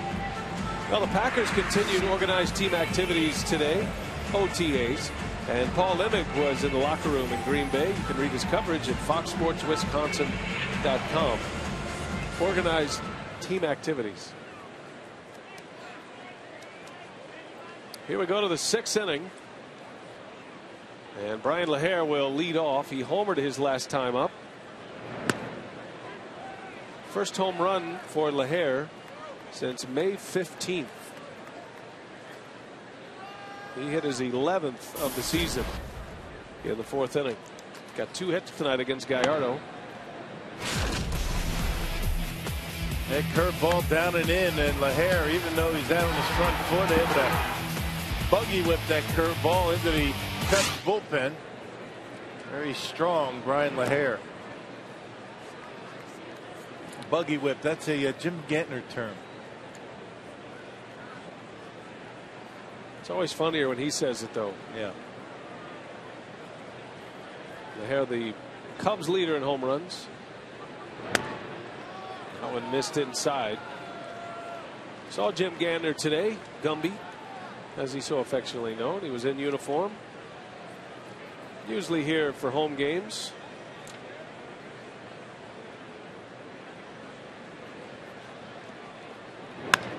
That one's hit hard to center field. It's got some slice on it, and Gomez able to make the catch. That had an unusual shape to it. Gomez almost overran it. Was able to haul it in for the out. Yeah, good instincts by Gomez. He had to turn himself around. That ball was hit harder than it seemed that Gonzalez thought, or Gomez thought it was, and it kept slicing away from him. Check it out as it slices as it gets out there, and he's got to turn around and make the catch. Well done. Good adjustment out there, going back against the wall. Tough play for a center fielder. On occasion, a ball hit in the gap by a left-handed hitter that'll hook a little. But Mike LaHare showed with his home run in the 4th, he get his hands inside it. He sliced it. Clevenger sends one to Braun, a fly ball out for the 2nd out of the inning. Yeah, it's one of those slice jobs. Started right at him. He went back and then had to make an adjustment, catch it over his head. As long as you catch it, it doesn't matter how it looks. So much about playing the position of center field and any outfield spot, but especially center field, has more to do with just your eyes. I mean, it's the sound of the bat. It's, you know, the feel for the baseball as it's in the air. What you see from the swing, even. I know a lot of center fielders talk about how it sounds off the bat. That's why sometimes center fielders may get fooled if there's a big swing and it doesn't sound like a broken bat. Yeah, all outfielders off the end, down on the handle a little bit. You get that big swing off the end, and those are the ones you'll see an outfielder go back initially and have to come in quickly. I was always amazed at how well Curtis Pride played the outfield. He was a big leaguer that was hearing impaired, and that was one of the great success stories, that he made it through the minor league system, ended up in the big leagues. He was always a fun guy to watch. He was a good outfielder as well. Didn't have the benefit of the sound. He had to totally go off the swing what he saw. I remember Curtis Pride with the Detroit Tigers back in old Tiger Stadium. Yeah, Curtis Pride. Yep. Guys love having him around because he was an expert lip reader. So he used to get on the cameras in the dugouts and use the zoom, and he'd be eavesdropping on all kind of interesting conversations. Ground ball to Weeks. Darwin Barney is out. Gallardo a 3-up, 3-down 6. Brewers are hitless. Coming up at the bottom of the 6th against Dempster.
Wisconsin is presented by the Wisconsin Lottery, reminding you to please play responsibly.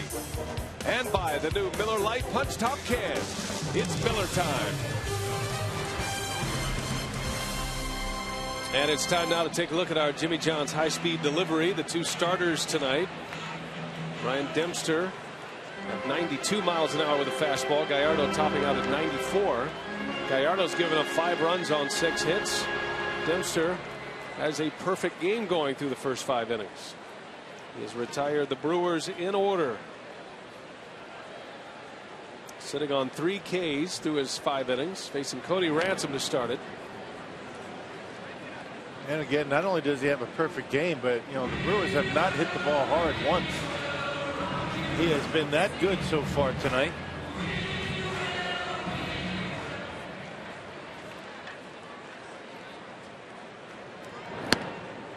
And it's quickly 0-2 on Cody Ransom. Dempster's thrown just 64 pitches, 62 pitches through the first 5 innings. It's pouring in the strikes. So that was pitch number 65, and the splits are 45 strikes, just 20 balls at this point. Yeah, the highest pitch count he's had this year was his first start of the year, 108 pitches. There's a liner and a base hit, the first of the game for the Brewers as Cody Ransom snaps the stretch of perfect innings for Ryan Dempster. Now we'll see if the Brewers can get going here. Yeah, put an end to that nonsense. You get through the 6th inning with a perfect game and things get a little bit hairy. Pitcher starts thinking about it. Everybody's in the crowd starts thinking about it. But Cody Ransom here leading off the 6th, a base hit on a 2-strike pitch. Looked like a high slider, one of the few mistakes that Dempster's made tonight. And the Brewers in the hit column. Here's Martin Maldonado now, and he takes strike 1. Dempster pours in a fastball. Maldonado almost hit one out against Dempster back in the 3rd inning, his first at bat. He just got ahead of it and pulled it foul by about 10 or 15 feet. See how pitching out of the stretch affects Dempster now. First time tonight.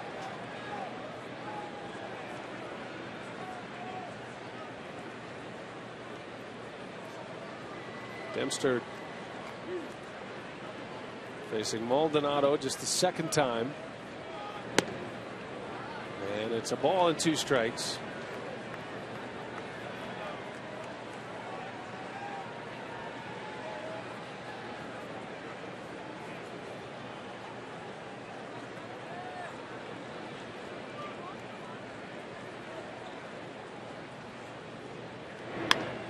Right off the end of the bat. Barney on the run makes the catch. Well, he had a long way to go for that ball, and he hauls it in for the first out. On a little cue shot off the bat of Maldonado. Yeah, literally right off the end. You see Barney in double play depth, and not much on the pop up, and Barney able to settle under it and get the out. So the first out. And we're going to have a pinch hitter here for Giovanni Gallardo, who's done after 6 innings. Nigel Morgan will bat. Off the Brewers bench, a shorthanded bench tonight. Aramis Ramirez still out with a quad injury.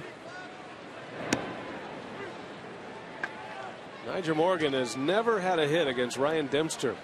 He's 0 for 17 lifetime against Dempster. Dempster has struck him out 8 times in those 17 at-bats.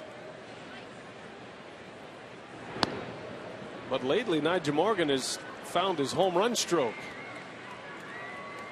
Never thought of as a home run hitter. Still not. But he's hit a couple of home runs in that 3-game series against the Pirates. Up on similar pitches, down and in. And right down that right field line for home runs. In the air, left center. Campana eases over. And Nigel Morgan is retired. 2 outs. Ransom still at first. Back to our AT&T trivia question. draft still ongoing, and our question tonight: who was the last Brewers catcher selected in the first round of the MLB draft to actually play for the team? Is that your guess, partner? Yeah, his rookie year was 87. So the first overall pick in 85, B.J. Surhoff out of North Carolina, and in the big leagues in 87. And B.J. had a nice career, didn't he? Played some outfield, he played some infield, he could catch. There's a line drive to left, and Gomez keeps the inning alive with a single. 2 on for the Brewers with 2 away.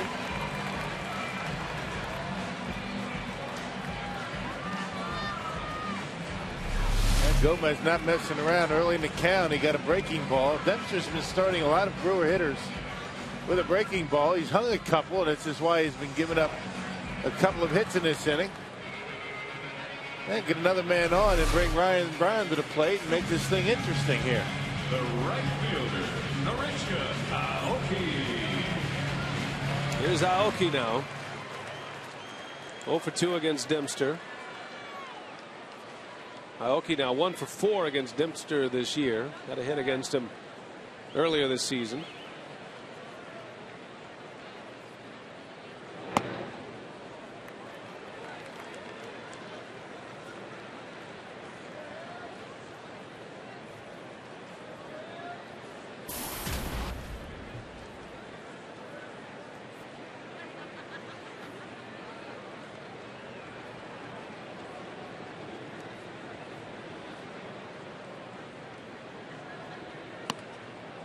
And another one high. 2 balls, no strikes. Dempster pitched against Milwaukee on the 11th of April. He went 6 shutout innings. Came back out for a 7th inning and gave up a couple of runs. And took the loss in that game. One of his 3 losses this year. He pitched a good ball game though. Yeah, gave up a 2-run homer to George Kataris. And that was all it took to beat him. He's lost games this year 2-1 and 1-0.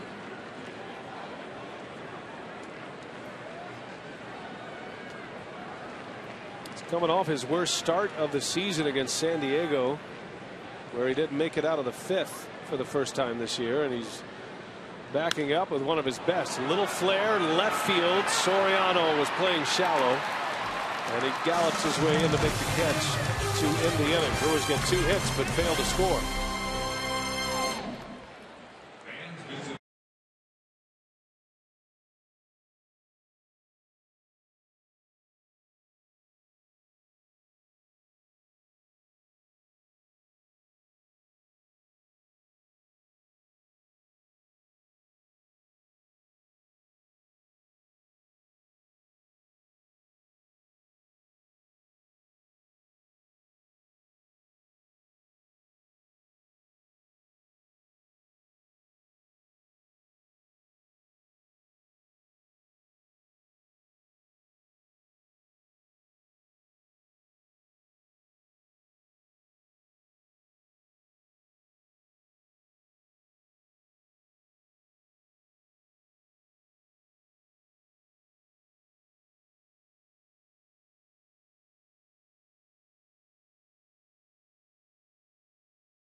Our game summary brought to you by Toyota. Giovanni Gallardo today, 10 strikeouts. That is a season high for Gallardo, but he's given up 5 runs in this game and exits the game rock after 6 innings, 6 hits. All 5 runs are earned. Just a very strange night for Giovanni Gallardo. Yeah, very similar to his first inning against the Dodgers, although he only gave up 1 run in that outing.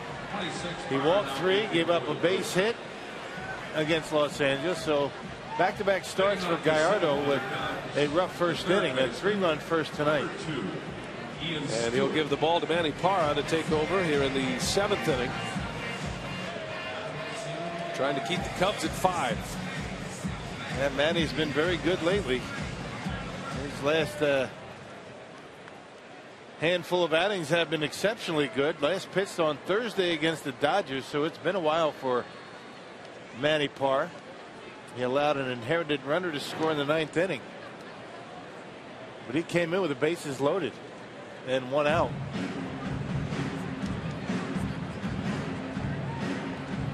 So Parra coming back from a season-ending injury last year. Had 2 injuries, as a matter of fact. Had some bone spurs in his elbow that required surgery, and then had a back injury as well. So he missed the entire season last season. But Manny Parra was out of minor league options, which means the Brewers either had to put him in the big leagues, keep him there, or run the risk of losing him. And the fact that he was out of options, the Brewers certainly knew he'd be snatched up by another organization. So he's trying to come back basically at the big league level, which is not easy, and he's been able to maneuver his way through certain situations. And I think so far Ron Renneke is pleased with what he's seen from Parra, but expects bigger things from him in the second half. Yeah. As he gets settled again and continues to strengthen that elbow. Brewers very happy with their 2 left-handers out of the bullpen. There's a strikeout for Parra as he punches out Ian Stewart. Manny Parra has been very good, as has Juan Perez, and there's that split-fingered fastball to get Stewart. Good pitch. Hey, Stitch and Pitch is June 19th. Tickets start at $25 and include a Brewers Stitch and Pitch bobblehead. For details, call 414-902-GAME or visit brewers.com/stitch. Here's Ryan Dempster now with 1 away.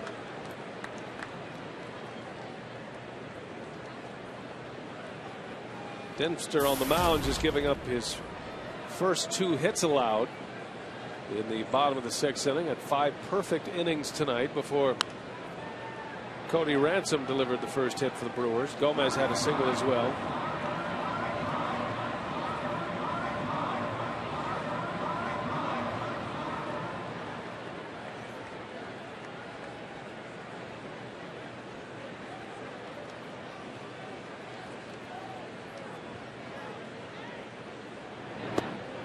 And a defensive swing as Dempster strikes out. So back-to-back Ks. That is now the 12th strikeout against his Cubs batting order by Gallardo and Parra. The center fielder, Tony Campana. And 12 punch outs, only 6 hits, but 5 runs. That's the killer. And for the Brewers so far tonight, Ryan Dempster has been tremendous. 5 runs looks like a lot against that right-hander tonight. Interesting, you saw Parra go over to talk to Corey Hart. Remember, Campana reached on an infield hit in the 5th inning. And a little confusion between Hart and Gallardo. Manny Parra making sure that Corey is on point for a potential bunt here. Man, lefty versus lefty, you never know. He may drop down a bunt to try and get Castro to the plate. These are the kind of situations that have Corey Hart's head spinning at times. A lot to think about, things that you don't have to deal with out in right field. And it's not just Corey Hart, it's anybody that goes from the outfield to the infield. Game a little bit quicker in there. Now with 2 strikes, the Brewers back him up a little bit.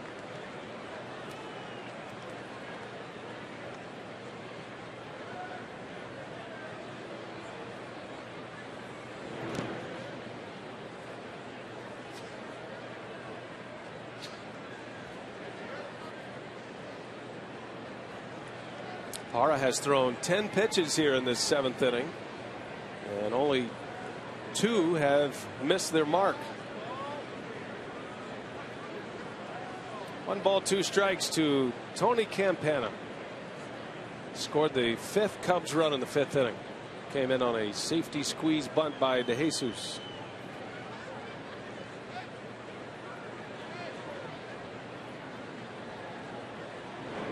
And down he goes. How about that inning? Manny Parra strikes out the side. A good 7th for Parra.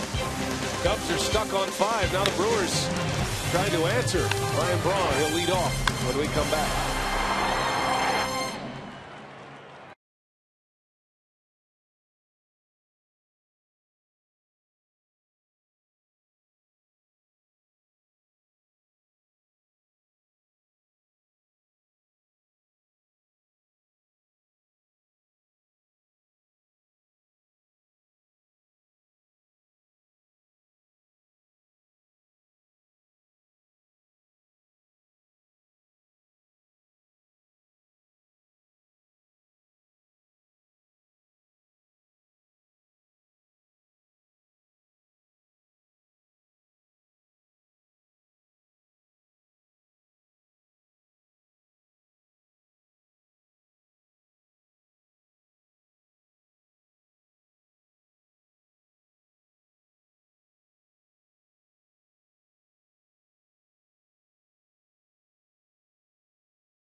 Of the 7th inning, as always, this time of game we have our social media, and of course you can reach us on our Twitter account at FS Wisconsin. I brought Jerry aboard because he's the perfect person to answer this question. Do you think the NCAA should switch over to wood bats, and would this help scouting certain players? Of course, he used to coach at UW Milwaukee, of course, former Major League Baseball player as well. What do you think? Well, I think it was several years ago. I think they would be good for them to change wood bats. But with all the technology, the way to do things now, it's pretty close to being wood bat coverage on it. So what you want to do is you can still scout the guy where you have to, but when they get drafted, there's some adjustments they have to make annually. So it's the same old way. So I would say keep it as it is. The metal bats are still good for college level. Perfect stuff. You ask, Jerry answers. So does Rock, too, as well. Good stuff, guys. Yeah, and it is an interesting discussion as Ryan Braun leads off here in the 7th. And just so you know, Major League Baseball certainly can encourage, but it has nothing to do with it. It's big business, aluminum bats, let's be honest. Well, and again, I mean, if you're worried about scouting, most of the summer leagues, if not all of them, are wood bat leagues. You know, the Northwoods League and a lot of the the big college leagues that the college kids go to in the summer.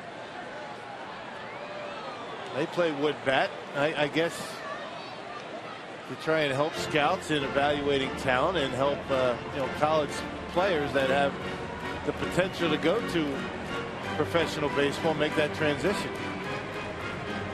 Well, it was a few years ago that in the college ranks that there could only be so much of a gap between length and weight. You know, it used to be you could get a 34-inch bat and it would be 30 ounces. Right. And you can't do that anymore. I believe it's +2 now. Right. So you can have a 33-inch 31-ounce bat, for example.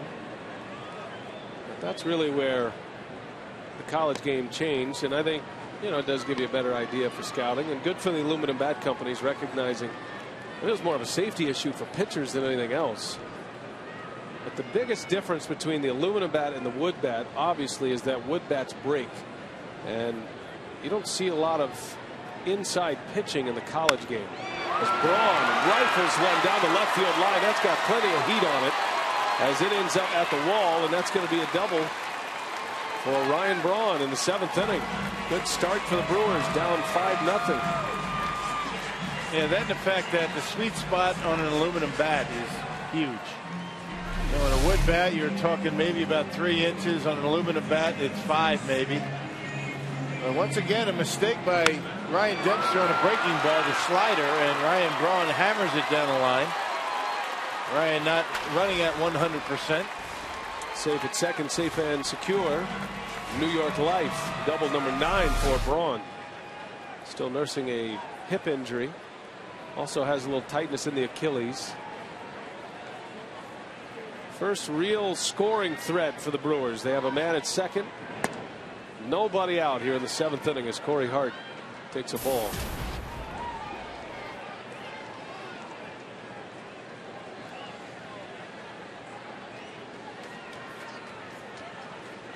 Hart is hitless tonight. A ground out and a pop-up. Cubs scored 3 in the first on Soriano's homer. Laher hit 1 in the 4th, and then a squeeze bunt by DeJesus played at Campana. 5-0 Chicago.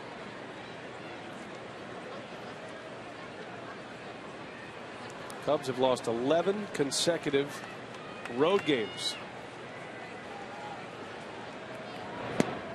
including 4 in a row to start this trip in San Francisco.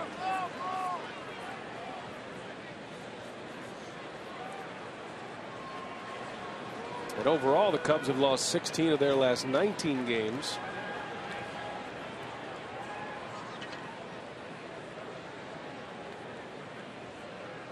They're getting a lot more offense than they typically get. Pitching has been decent, especially with Dempster and Garza on the mound. Samardzija's having a nice year. Dempster's been given very little run support. And bullpen problems. The Cubs do not have a closer right now.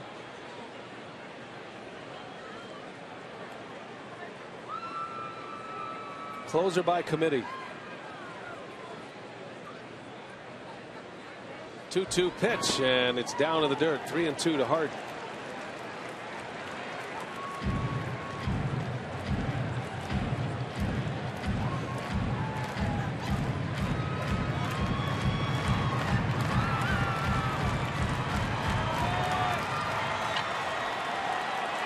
Dempster's pitch count still in good shape. 89 pitches at this point.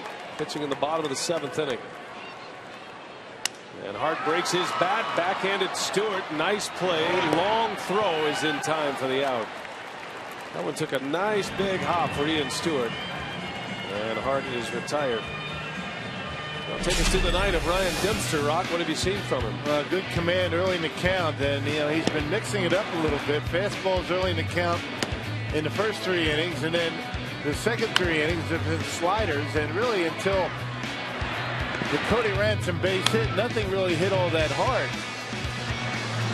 Ransom got the base hit, then Gomez with a line drive, Braun with a rocket down the line, but Ryan Dempster's been pitching tonight like he has been just about all year, but has not been able to pick up a win. Pizza Hut delivery of the game. Taylor Green pulls it foul. Got out ahead of one.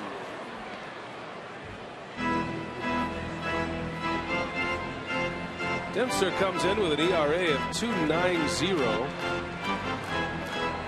And that's following a 6 earned run performance against the Padres. Prior to his last start, his ERA was 2.14. He was among National League leaders in earned run average. He was inside the top 5. And yet he was 0-3. Happened to Cubs 2-7 in his first 9 starts.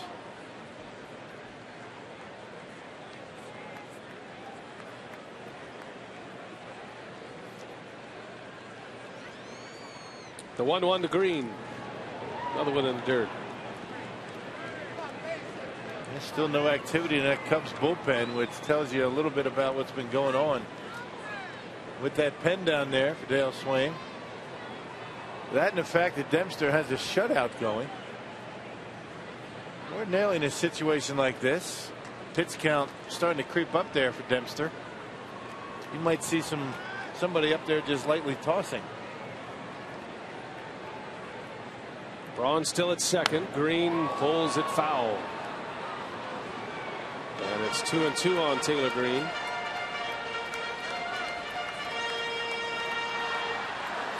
Now, we talked about it earlier today on the Brewers Live pregame about guys getting opportunities they might not normally get. Taylor Green fits into that category. He's getting significant playing time in the big leagues right now. And you can sense he's starting to settle in a little bit. There's a pop up behind the plate. Clevenger makes the catch. Easy play for him. 2 outs. And a little bit out in front of that split fingered fastball.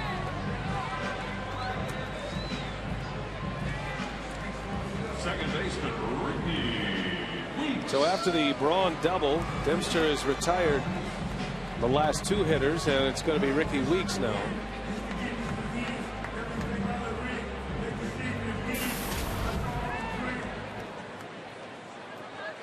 Dempster carried a no-hitter, a perfect game through the first 5 innings. Brewers got 2 hits in the 6th, stranded them both. Braun led this inning off with a double. Still hard to believe the only no-hitter ever thrown in this ballpark was by a Cub. Carlos Zambrano did it against the Astros when Hurricane ripped through Houston. It's technically a home game for the Astros, although the stands are full of Cub fans.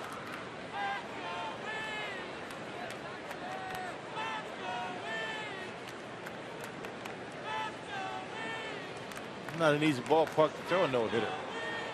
The ball carries pretty well. Great hitter's park. But it will happen at some point.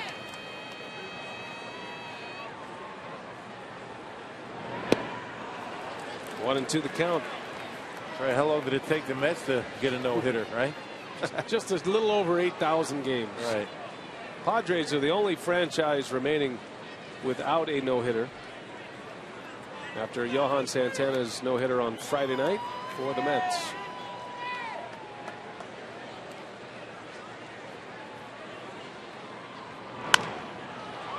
Out to Castro, and Ricky Weeks is retired. Brewers let a leadoff double getaway. Dempster still a shutout, a 3-hitter through 7.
On the mound for the 8th, Marshfield Clinic's shining moment had to be Manny Parra in the 7th. Made it look easy against Ian Stewart, and then Ryan Dempster, defensive hack, and then Tony Campana, the leadoff hitter. 3 strikeouts.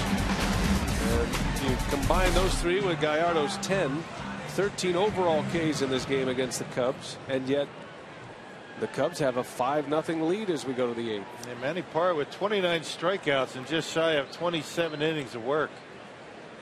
So he has really been throwing well. Starlin Castro leads off. He has 2 hits tonight. 2 for 3. Got himself in the doghouse yesterday. Defensively, thought there were 2 outs. Took a throw at second base, and as if it was the 3rd out as opposed to turning a double play, and the Giants scored the go-ahead run. And that's what caused the discussion for Dale Swaim after yesterday's game and prior to today's game. And he made it clear that if Castro doesn't improve his focus, then his playing time will be cut. And also last week, you know, Castro was stealing second base. He stopped about midway, got tagged out. Said that he thought he heard a foul ball. That's all concentration. That's stuff that can't happen. This kid's too talented to let that stuff get in his way. That one's hit hard left center. That is trouble. That's going to go to the wall on a hop. And Castro has 3 hits tonight. No question about his talent. Now, he's one of the best in the business. I mean, young players, there's not much that he cannot do. There's a splitter that was up in the strike zone, and Castro waits back on it like he knew it was coming. Nice easy swing, didn't overswing, and able to find the gap out in left center. Some kind of swing. Well, he's in his second full season in the big leagues. Everyday shortstop for the Cubs for 2 years. You go back to the beginning of last season, no player in the National League has as many multi-hit games as Starlin Castro. Even last year's batting champion Jose Reyes, which is 74. Castro has 80 multi-hit games since the beginning of 2011. And you would think a lot of those are infield hits. He takes the ball to the opposite field, and at some point he's going to have some big time power, particularly playing at Wrigley Field. He's just going to continue to get better. He's still young, very young.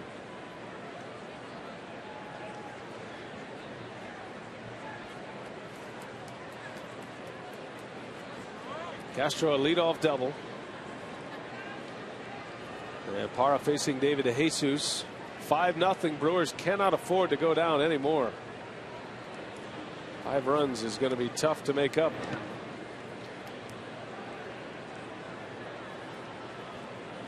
And Castro in his 3rd year, and he's 22 years old. Do you remember what you were focusing in on when you were 22? I do.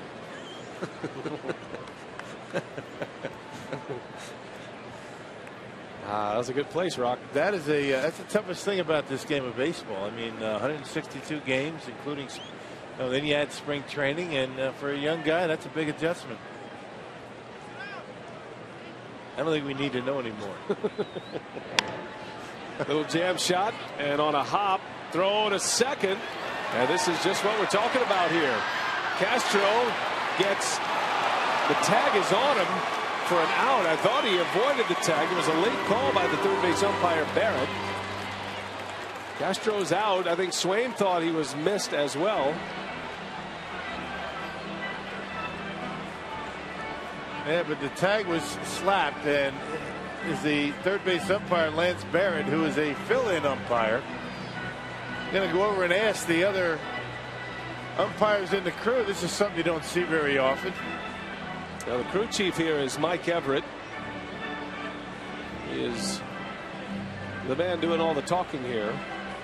And Dale goes out, asks the third base umpire to ask for help. He does exactly that, and we'll see the result. So the crew chief will come over and said we have it as an out. Let's take another look. Castro running here. Yeah, good job by Ricky Weeks covering the bag over there. Starlin Castro not sure what he's doing. And too close to tell whether he slapped the tag. Right there, looks like he brushed his back right around his belt. And got the outs and bad base running. And DeJesus able to get into second base on the rundown. So the out is recorded, and DeJesus now at second with one away for Soriano. That goes 6-4-5 on the putout.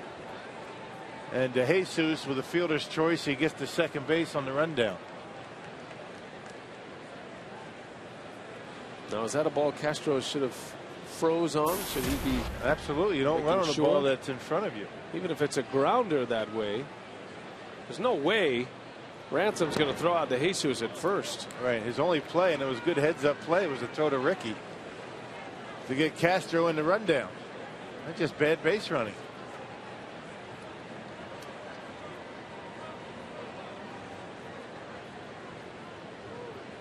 Two balls, no strikes to Soriano.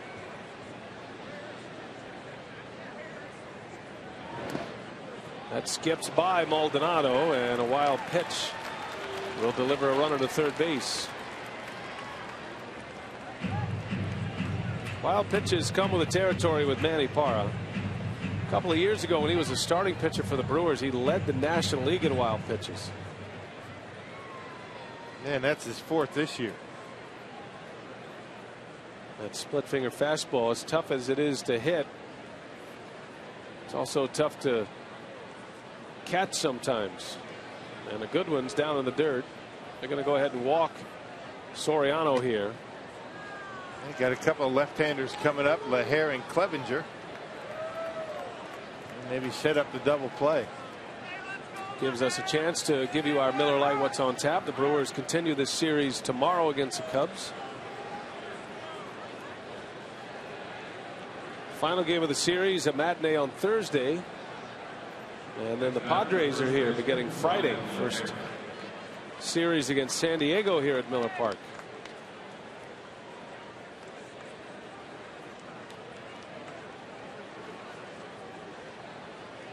First and third, one away.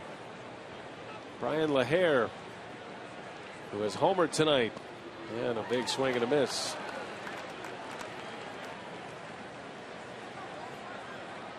As much as Swain likes to use the squeeze bunt with runners at first and third and one out, this is not a squeeze bunt candidate, you wouldn't think. Yeah, you wouldn't think so with a 5-0 lead. Let him swing away. In there for a strike. 0-2 on LaHair.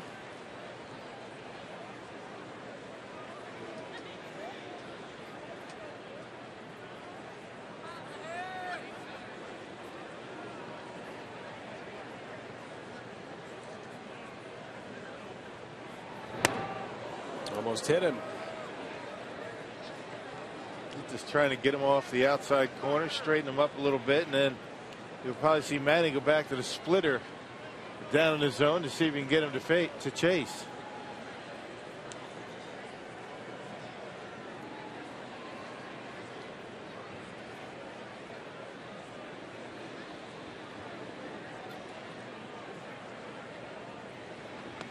And he does just that.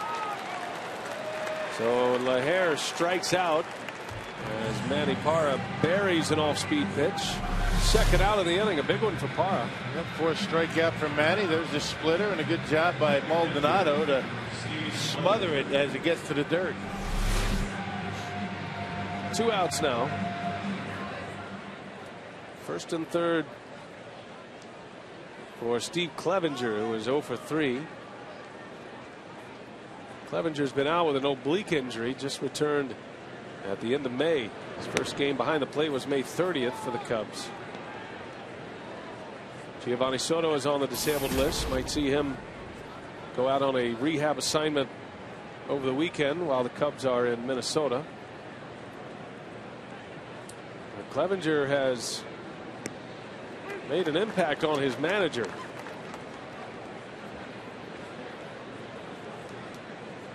Clevenger was hurt in the last series between these two teams. He had a huge series in April. One of the toughest outs in the lineup, Clevenger. Yeah, he likes his approach to Dale Swaim. Anyway, he, like I said, not afraid to go to the opposite field. He'll turn on a baseball. He's one of those guys that will get down and dirty for you. You would expect that out of a catcher anyway. Kind of a throwback.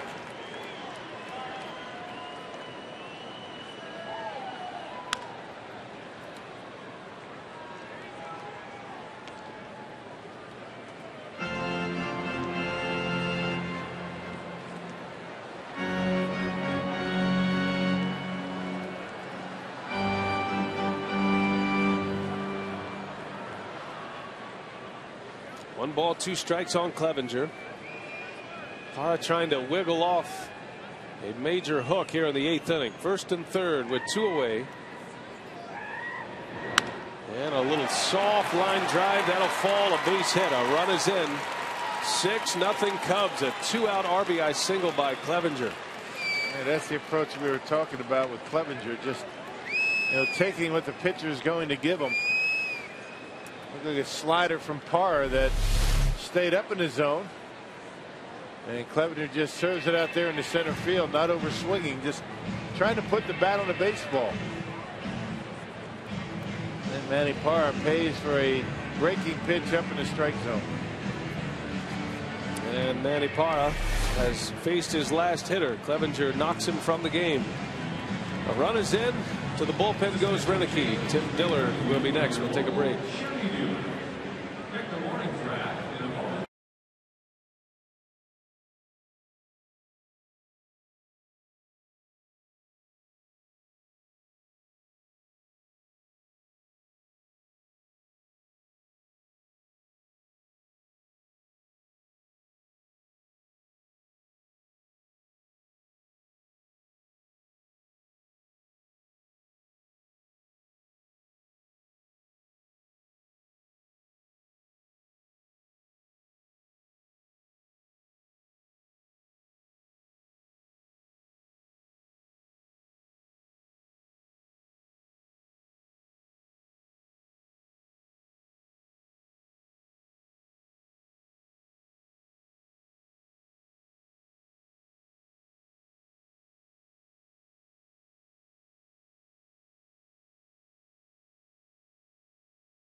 The 8th inning.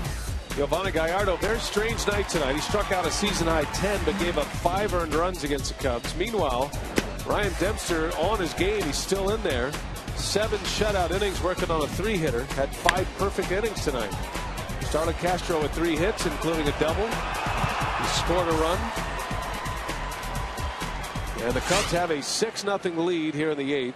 And Tim Dillard is the next pitcher out of the Brewers bullpen.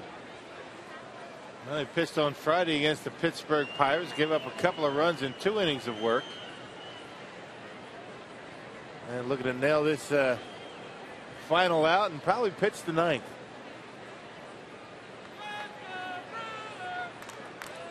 Here's Darwin Barney, and a sidearm breaking ball from Dillard is in there for a strike.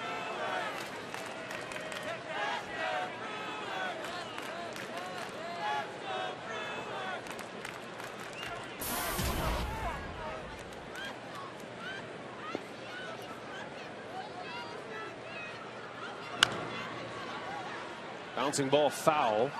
0-2 on Barney. See, the Pirates are still hot. Pirates went into Cincinnati tonight. They have an 8-3 lead over the Reds.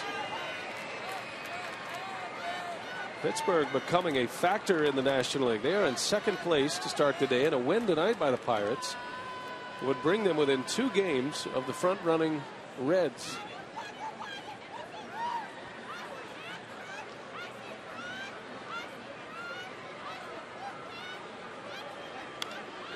Little flare, going to be trouble. Aoki playing shallow, can't get it. They're going to send Soriano. The throw goes to 3rd. The run will score. Nobody's at 3rd base. And safe is the call.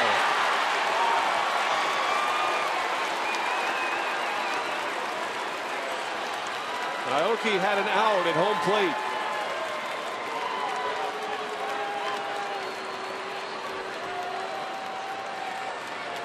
Now just one of those crazy looking plays. You're right. I think if Aoki goes to home, he has a chance to get Soriano. He went to third base, and that was a sure out with Clevenger going to third base. And the Brewers not doing a very good job in the rundown. Here goes Taylor Green, gets rid of it too quickly, and then nobody at third base. Tim Dillon is backing up home plate, so you can't blame him for not being there. It was just one of those situations. Brewers took too many throws to get the out. It looks like he had him. Yeah, it looked like he got him on the shoulder. Well, the Brewers got one call, did not get the other. So it's 7-0 now. 2 runs are in here in the inning.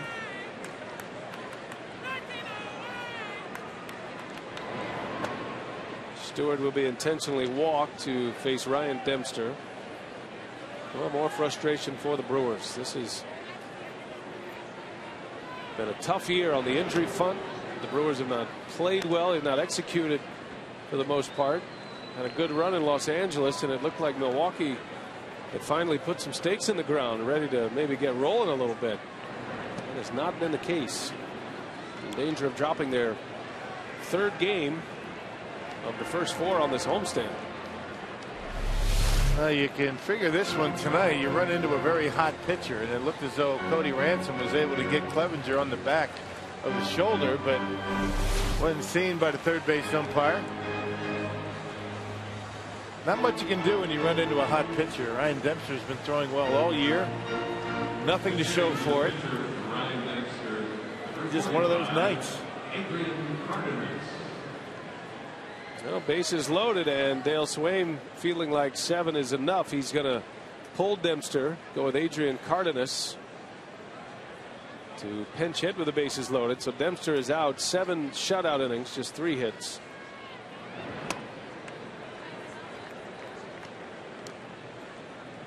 And the Brewers finally get into the Cubs bullpen, which was job number 1, but they'll do so at least down 7-0. Dillard trying to keep it that way.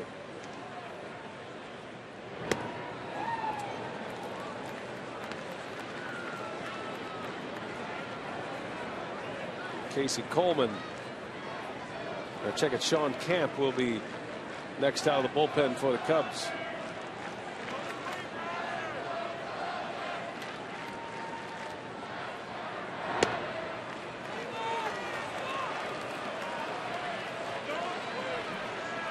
Three balls, no strikes with the bases loaded.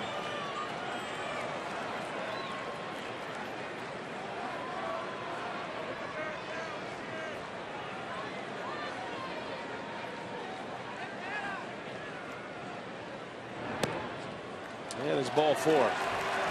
Another run will score. It is 8-0 Chicago. All 3 of those runs will belong to Manny Parra. And here comes Rick Kranitz. RBI the easy way for the pinch hitter Cardenas.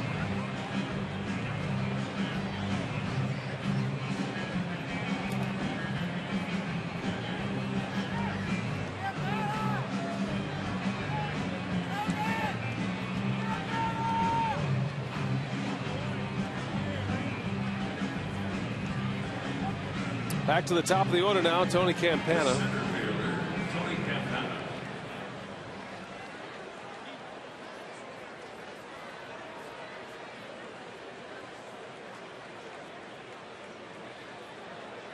And 3 walks in the inning, 2 intentional.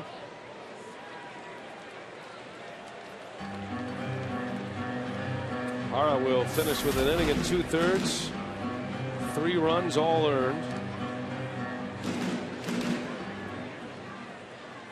That was a hanging slider to Clevenger that extended the inning, and he drove in the run, and that's the reason for all this mess.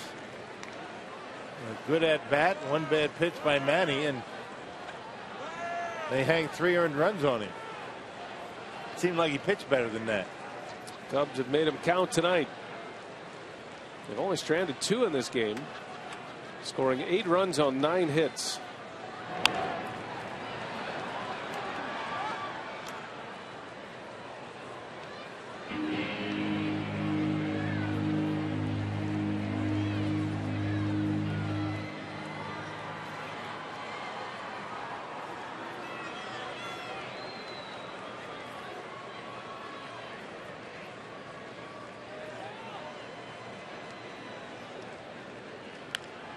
Bouncing ball over to Hart. He'll take it to the bag, and this inning mercifully ends. Cubs bring 9 men to the plate, score 3 runs, 8-0 Chicago.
Nothing as we go to the bottom of the 8th inning. Jerry and Craig getting set for Brewers Live post game, and this has been really a perfect game for the Cubs. Ryan Dempster had a perfect game going through 5, but this team has lost 11 straight on the road coming in, and they look all but that, starting with their starting pitcher. Well, no doubt. When you look at Ryan Dempster historically with the Brewers, he's 15-6 with a sub-3 ERA. And you talked about the struggles. 18 starts without the victory. Tonight came in, threw the ball very well, very efficient, throwing strikes, and I'll tell you what, only gave up the Brewers 3 hits over 7 innings. He once dominated the Brewers start after start. They've gotten the best of them the last couple of years, but this start tonight was all Ryan Dempster. Not over quite yet, but big hole for the Brewers. Down 8 runs here. Jerry and I will cover it in Brewers Live postgame, including here from the skipper, Ron Renneke, all coming up after the game. Ryan. All right, thanks a lot. As Sean Camp has entered the game in relief of Dempster. Dempster trying to improve to 16 wins against the Milwaukee Brewers in his career. Cody Ransom leads off. Not a whole lot to talk about on this one for the Brewers at this point. Adrian Cardenas takes over in left field. Drew a bases loaded walk and a pinch hit plate appearance. 8 runs on 9 Cubs hits. Brewers being shut out on a 3-hitter thus far as Ransom delivers with his second hit. He's 2 for 3 tonight. Be good to get the Brewers shortstop going at the plate. And he's been playing tremendous defense over there at shortstop in the absence of Gonzalez and Cesar's Turris. Nice to get some production at the bottom of the order, and Ransom, just like he did back in the 6th inning, starts it off with a leadoff single.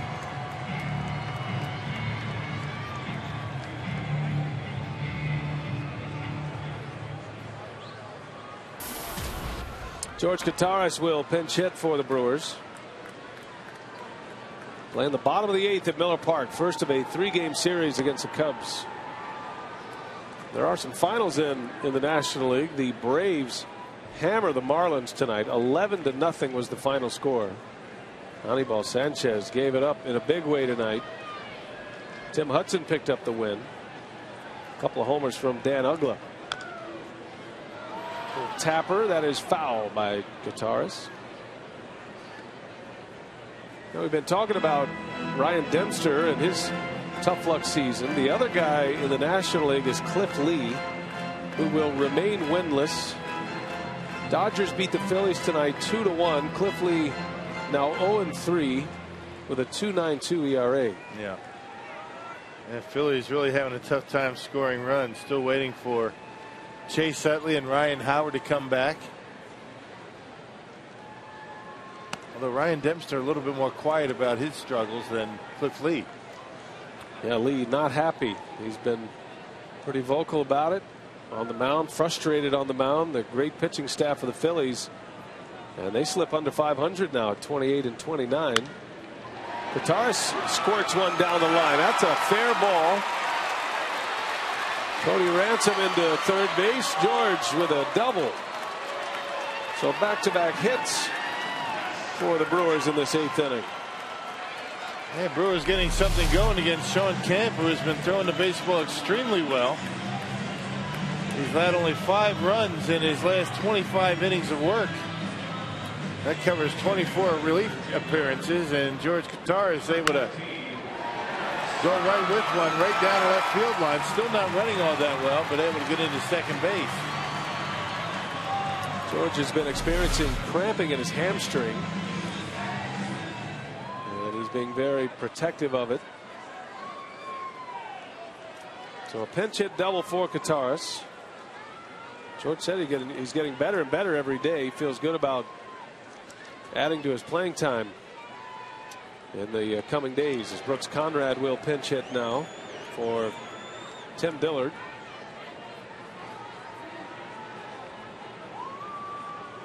There's a guy that's made the most of his 2 hits this year. Yeah, they've both been homers.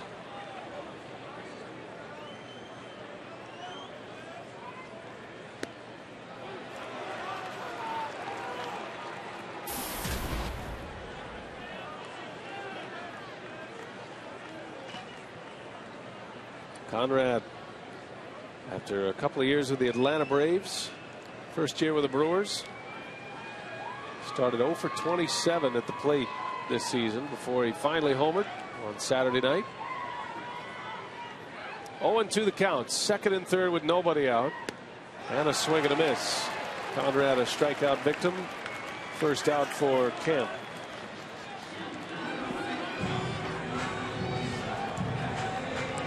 Well, the Phillies in dead last in the National League East. They are the only team under 500 in the East. That is going to be some kind of race in the NL East. You got the Nationals, the Marlins, the Mets have been a big surprise team. Mets had a lead in extra innings, but the Nationals came back and tied it. They're in the 11th. Yeah, that game's all even at 5. Mets and the Nationals in D.C. tonight.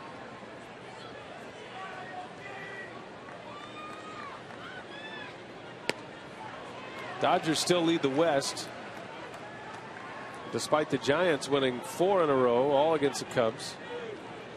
Giants are in San Diego tonight. That game's underway. Padres lead 1-0 in the bottom of the 2nd. Cardinals losing again. They lose tonight. They're at 500. St. Louis and Houston tonight. Astros up 8-4 in the bottom of the 7th. There's been a free fall for the Cardinals, who have dropped 7 of their last 10. They've got John Jay hurt.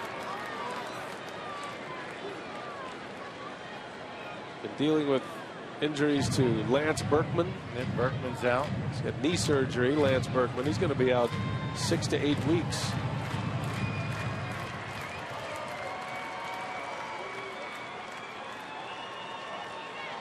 Oh, and 2 to Gomez. Brewers trying to get the donut off the board here in the 8th inning.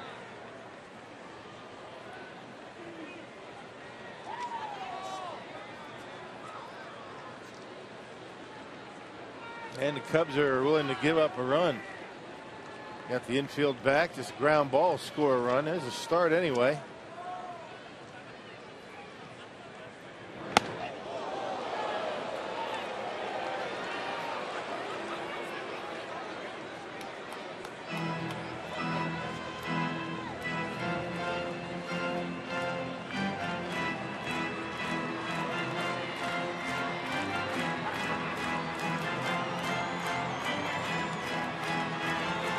A loss tonight. The Brewers drop to 7 games under 500. They'll remain 6.5 back. If the Pirates hang on, that game's in the bottom of the 9th now. Right off the end of the bat. Sounded like he broke it. And there is out number 2.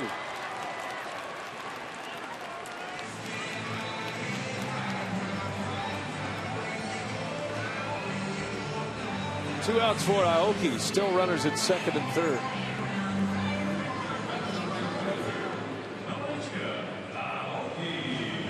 Brewers head off into the American League after this homestand to Kansas City and Minnesota. Those two played tonight. The Royals beat the Twins 1-0. Bruce Chen, the winner over Liriano. The game was in Kansas City. Brewers will play a midweek series against the Royals at Kauffman Stadium, a beautiful ballpark. And then to Target Field over the weekend next weekend.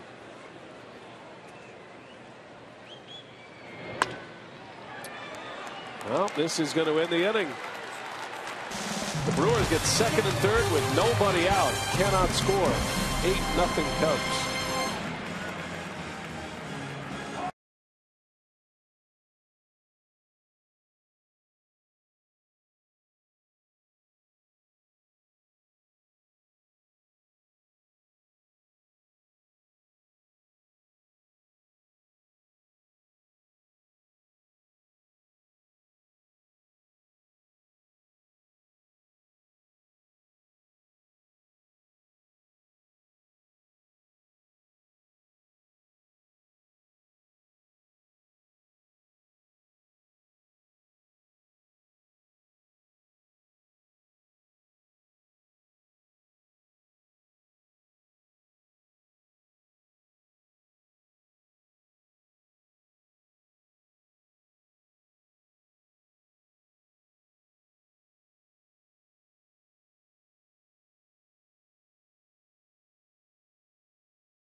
It's 8-0 as we go to the 9th.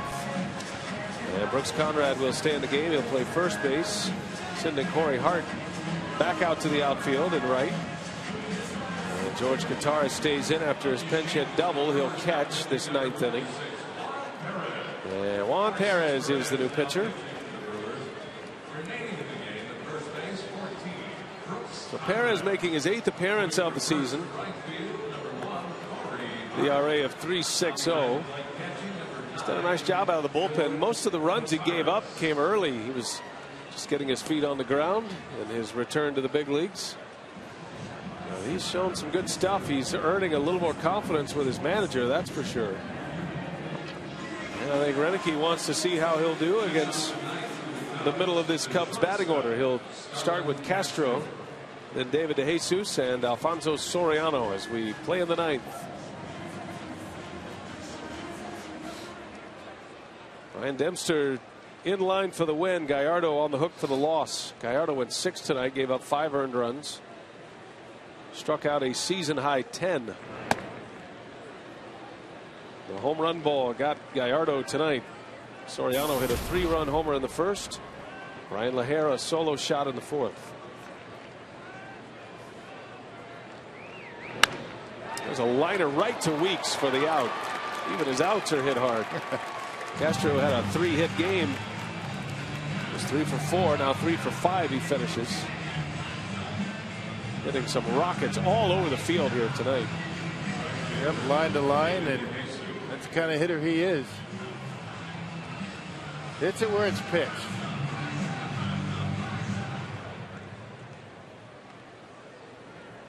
And it'll be David DeJesus.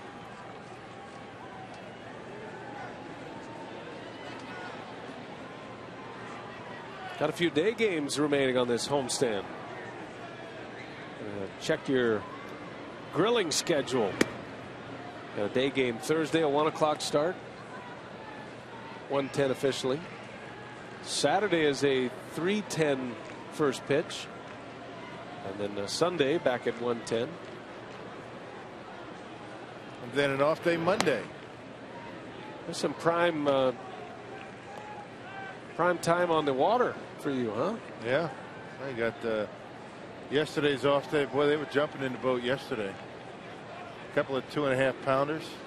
Yeah, it's like a toaster, like a miniature toaster. Yeah, they were. It was a good day out there in the water. Fired up the grill.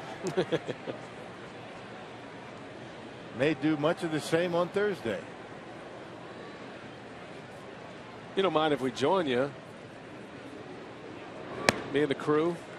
Come on, hang out on the boat. Come on out. Got plenty of cases of Clemens bratwurst. Those bratwursts just jumping in the boat. Yes, they jumping on the grill. Our Ocho Gaming Wisconsin text question. Speaking of the boat, is Carlos Gomez the best fielding outfielder among the Brewers this season? Tony asks, and the answer is yes.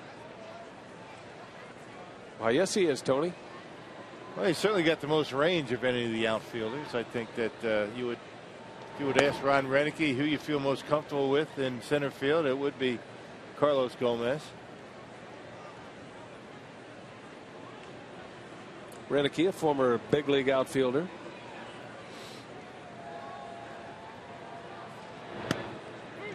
Now with a draft going on, Ron Renicky, whose son is an outfielder in the college ranks and hoping to get drafted. Renicky's anxiously checking the draft board. I've never seen a manager so locked into a draft, not just because his son Lance is a potential draftee by a team, but he's really interested in what the Brewers are doing. He has been in discussions, actually came in yesterday on the off day, sat in the war room during the draft proceedings. That's something I'd like to do one day. That would be very interesting. Of course, the manager has the opportunity to do that. The color analyst on TV, not invited. This is like us getting on your boat. Out. No, you can get on the boat. There's no way you have a better chance of getting on the boat than you do in the war room. You know, at prime time.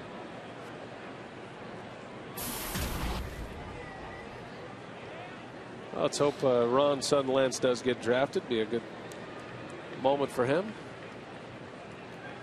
Had a good season this year. That one is hit well. That is not coming back. Jeff Baker makes the most of his pinch hit appearance. Destroys one to left, and it is now 10-0 Cubs. Baker with his first home run of the season. And for a guy who can hit him that far, hard to believe that's his first.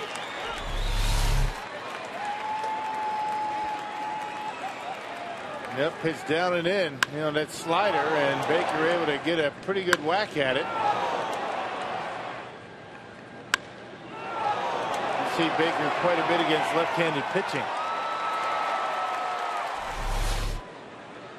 One out for Brian LaHare. Well, you know what? Let them get it all out of their system tonight. Score as many as you want. Tomorrow's another day. Yes, it is.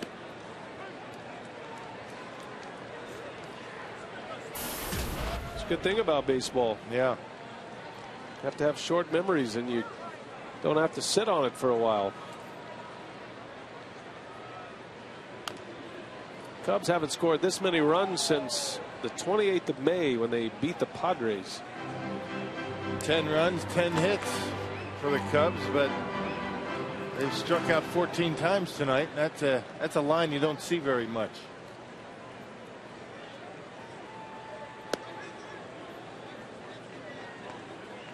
This is only the second time all season the Cubs have scored in double digits.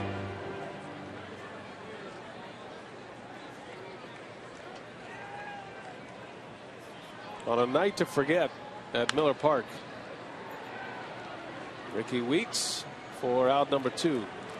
LaHair retired. He'll finish with 2 hits, 2 for 3.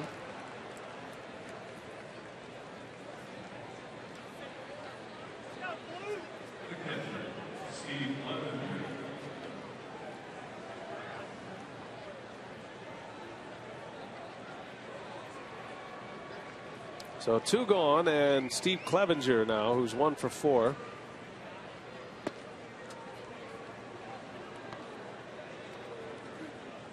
And an RBI single last inning against Manny Parra.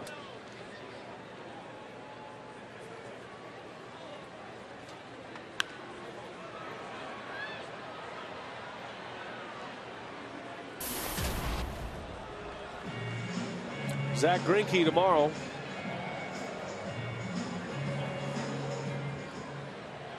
Greinke will match up against Cubs left-hander Paul Maholm, who's 4-4, the former Pirate. Greinke 6-2 with a 3.46 ERA. Tapper to second base. Ricky Weeks with time makes the play. Inning over to the bottom of the 9th. Brewers need 10 to tie. Might as well get 11.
And the Cubs have come in here and put on a show. This is one of their best games of the season all the way around, probably the best, as they lead 10-0 on 10 hits. Cubs pitchers have combined on a 5-hit shutout, starting with Dempster, who went 7 innings tonight. And Jairo Asensio is on the pitch. Went yesterday just briefly, 7 pitches and got 1 out against the Giants. And he's on the work here against Ryan Braun, who will lead off. Been a lot of different pitchers in that Cubs bullpen this year. Braun on the first pitch, bounces to Castro, and out number 1. Jairo Asensio. That's right. He replaced Dolis on that in that bullpen. Dolis, the closer for a while, got sent down. That is quite a fall from the closer's role, which he took over from Carlos Marmol, to being sent to the minor leagues.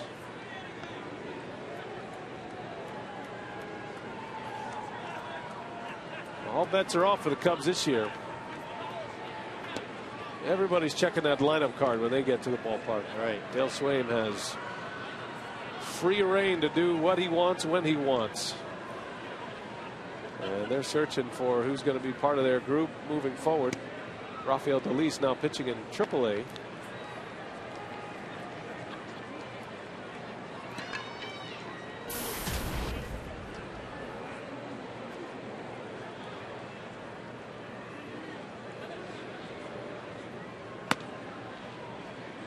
Corey Hart walks on 4 straight.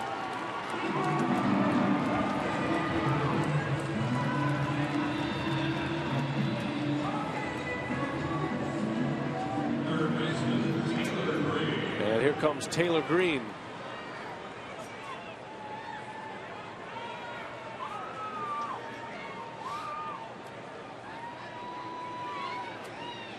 Ten to nothing Cubs.